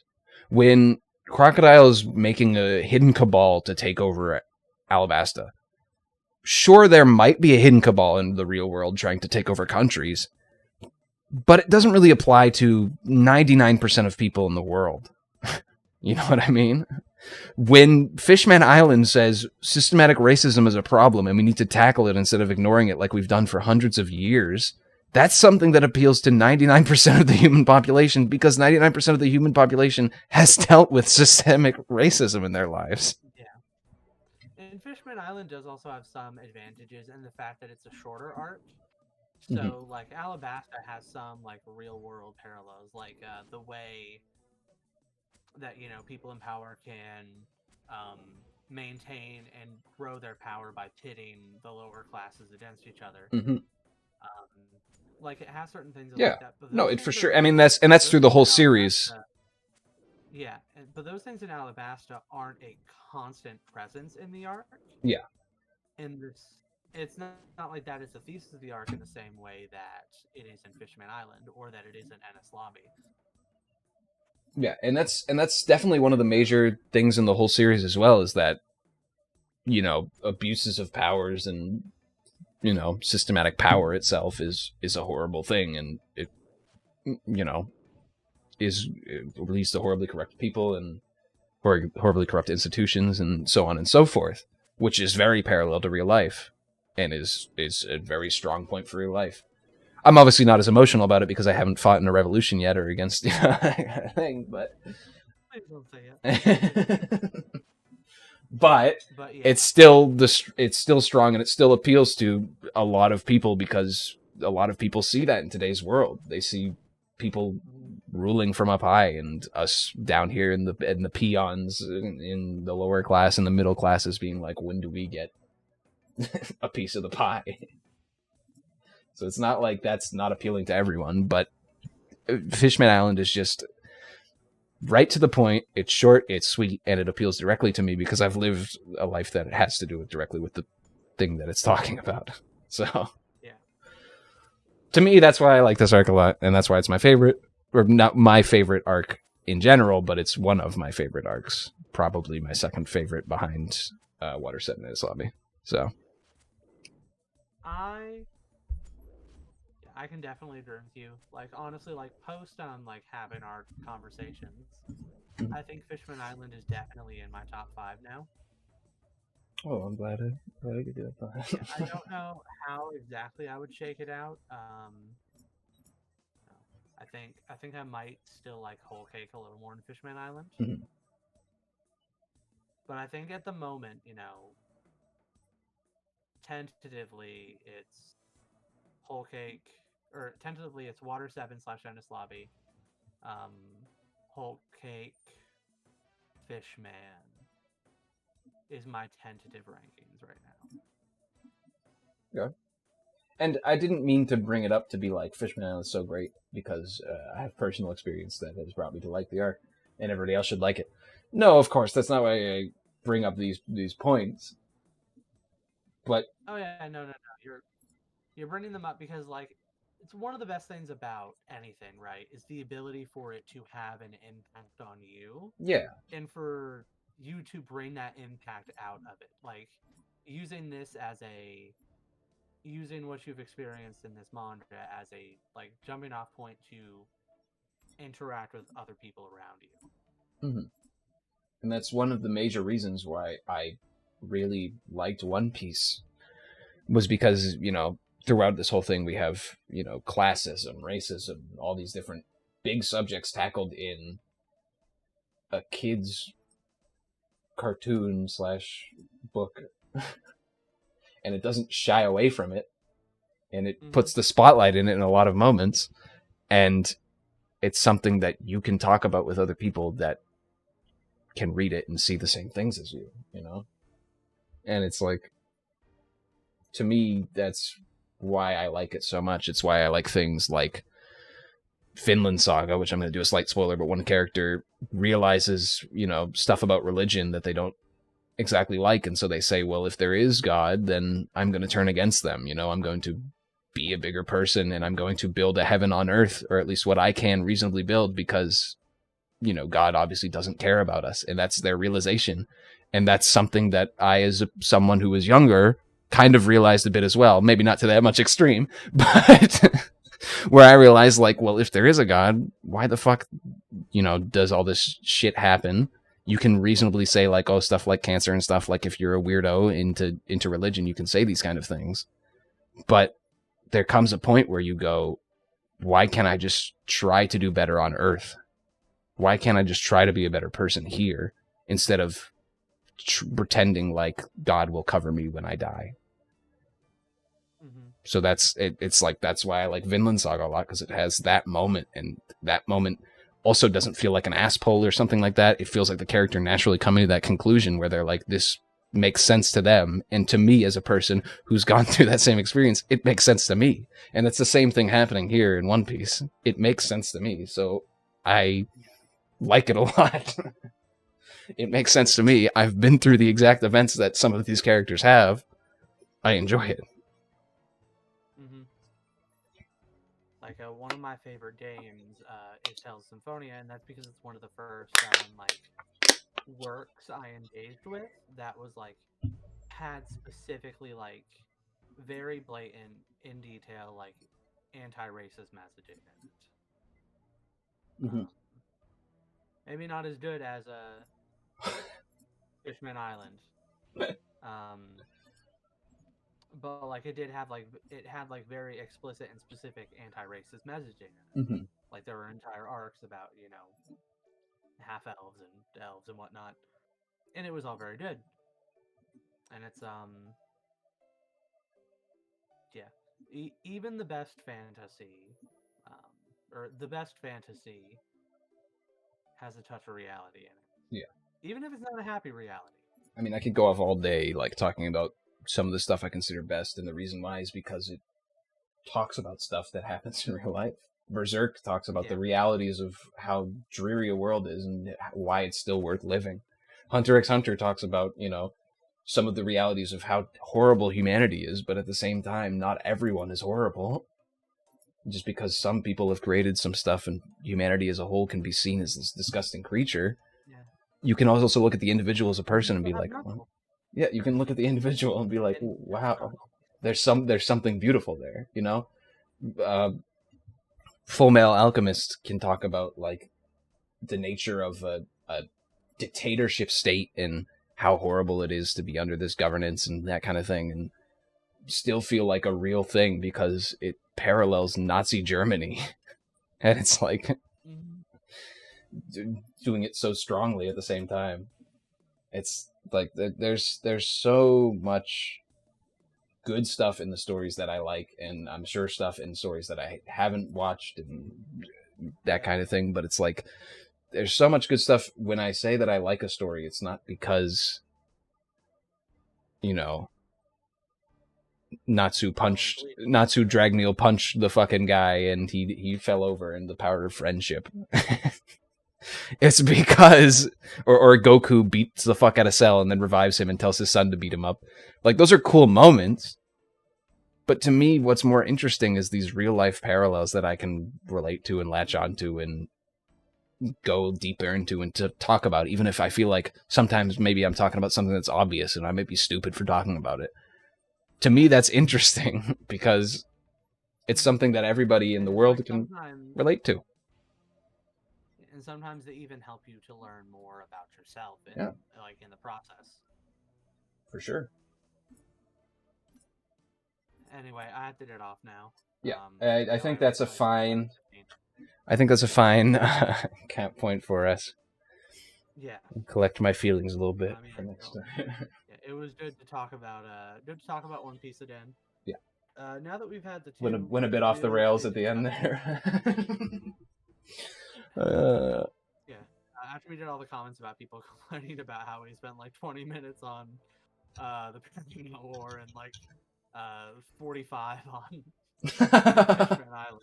Well, it wasn't 45 on Fishman Island. It was like 5 on why Fishman Island brought this emotion out of me, and 45 on my past life experiences that made Fishman Island feel good to me. So I'm sorry for sharing a little bit of my life.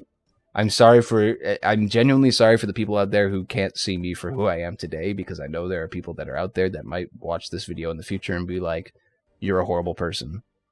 I'm sorry. President canceled. Yeah, like, you're a horrible person because of stuff you said decades ago, and a promise you made to yourself to never say certain words anymore and stuff like that don't matter to me, because to me, you're always going to be that person that said that. To you personally, if you're thinking that, I'm personally very sorry to you that I was at once a terrible person. I hope that you can eventually see that, I hope that you can change yourself so you can see that change is possible in other people. I mean, debatably, you're still a horrible person. You're just definitely better than before. Yeah. I'm not a racist, I'm not a racist, sexist, horrible person, which is probably what I was before. I can't go back and see myself back then, and I don't want to, so I'm not going to venture back there. Yeah. And now you're just a moderator. Yeah. So I'm not saying One Piece changed me for the better.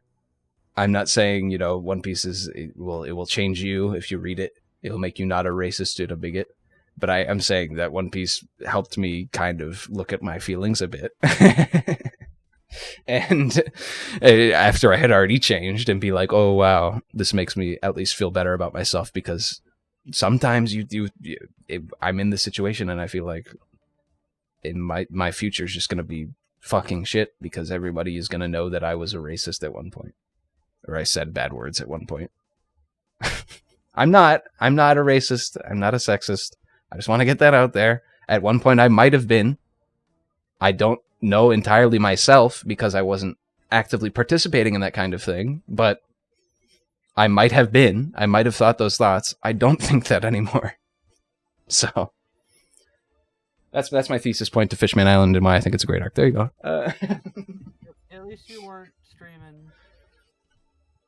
Well, wait, no, you were streaming. I was. No, there are some recordings of me saying the word very distinctly, which I have deleted some of, I think, and some of them I have not. You could probably... I'm willing to bet there are one or two recordings back on the archive where I've said the word in it. Oh, whoops. Oops. I'm not going to delete them for purposes. And there are even some, like, after I had stopped being... Like, I remember in Berseria once, there was a time where I, like, slipped up, because it was not too long after I had stopped, but, like, I didn't want to say the word anymore. In Berseria, when I was talking, I was just talking, and I was like, oh, like, what if someone was like, hey, and I said the word, and I just kind of kept going, and I was like, oh, fuck. Like, I can't believe I just said that on stream. So I remember there was one point in Berseria where I think I said it. Might be on the archive channel. I think that was the last time I've ever said it, though. I think. I don't. Definitely wasn't on one of the times I was watching. Yeah, I think I just sped past it, so maybe, I don't know. I think if that is a recording and if that is on my channel, that is the last time I've ever said it, which I don't know how long ago that was. I feel like I definitely would have dragged you for having a heated gamer moment. Yeah, and it wasn't even like a heated gamer moment. It was me just like shooting the shit with like chat or something, and me like making like a joke, and like I just said the word like there, which obviously still isn't okay, but it wasn't like I was aiming it at someone. Yeah, it's like transitionary phase. Yeah. Anyway, thank you all very much. Thank you for being here. Yep. Perfect. Cory grew up in the same area as me, and he didn't fall through these things, so obviously I'm a horrible person for falling for them. And Cory's just a god among men. I am perfect. I've never done a single thing. See, that's almost.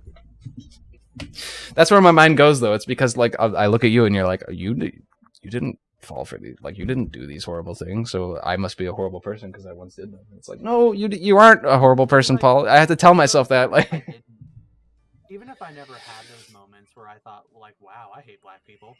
I definitely still had the same moments of like. I don't know if I ever had a moment where I thought that in my mind. I don't think. Or said that out loud. I don't know. But like, I definitely still had the same like the same or similar at least like experiences that would like push me to that. Yeah, I mean, like, you I could definitely feel the pull to that. You grew up in the same area, so I know you know what I'm talking about. Where it was, like, it was.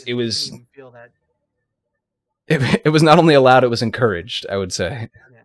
It was like, like one of those moments where it's like I think back to high school and how like in some of the groups I was in, I had like a fairly diverse group of friends / like group mates in like my course and drama and whatnot, and I'm thinking like, would I have been as good of a person as I am now if it weren't for that diversity in those groups? Yeah, oh for sure. And it's like I even think of myself like, because back when I was a younger kid, I grew up in Massachusetts, and that wasn't the kind of area I grew up in. They weren't outwardly like racist, that kind of thing. For like 10 years, and my best friend was a black girl. Which makes it sound really strange when I'm saying these things, because after I was 10 years old, I moved to Florida, and I suddenly changed as a person into a racist bigot. Even though my best friend was a black woman. So it's like, I constantly feel bad about it. And it's something that if you're watching this and which is like nobody's ever going to watch this. I don't have any delusions of grandeur, but if somebody for some reason were to watch this and to be in the position of like right before that kind of like you're in that 12, 13 age bracket, you're right before you're getting into that edgy phase, you're getting into that, don't do it, you will regret it. As somebody who has done it, I do regret it almost constantly when I think about it, because it constantly makes me feel like I'm a horrible person when I'm not anymore. I was, not anymore. And it constantly makes me regret part of the life I lived, which isn't a good thing. It's not something that's healthy for your consciousness. So Nope. that's what I'll say as a personal somebody who's affected by that kind of thing. And I got a little too emotional at the end of this. I took you here for an extra like 35 minutes. I'm sorry. Yeah. All right. I just, it's yeah, okay. I'm not appreciative of that. Yeah. Yeah. Having these conversations is part of what keeps us alive. Yeah, it's something that so anyway, thank you everybody. You just have to open up about. Thank you everyone for being here. Sorry yet again. I feel like I have to keep apologizing for who I was. Sorry yet again. If it had ever gotten to be too much, I would have stopped you. You can trust me. Mm-hmm. So yes, everybody, thank you for watching. We hope that you live a valuable... I don't know what to say at this point.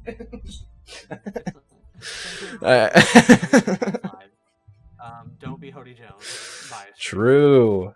So true. Or Vanderdecken. I think it's a little... Yeah. Vanderdecken. Yep. It should be good if you avoid those two role models. Yep. That's yeah, you don't want to be either of those guys. For sure. Those are not the villains that we're talking about when we like the villains in this series. So we'll put it that way. Best villain, not a villain I like. He's a villain that reminds me of a darker time, which is good from a writing standpoint. Not exactly good for my mental at all points, but... Thank you for watching. Goodbye. See ya.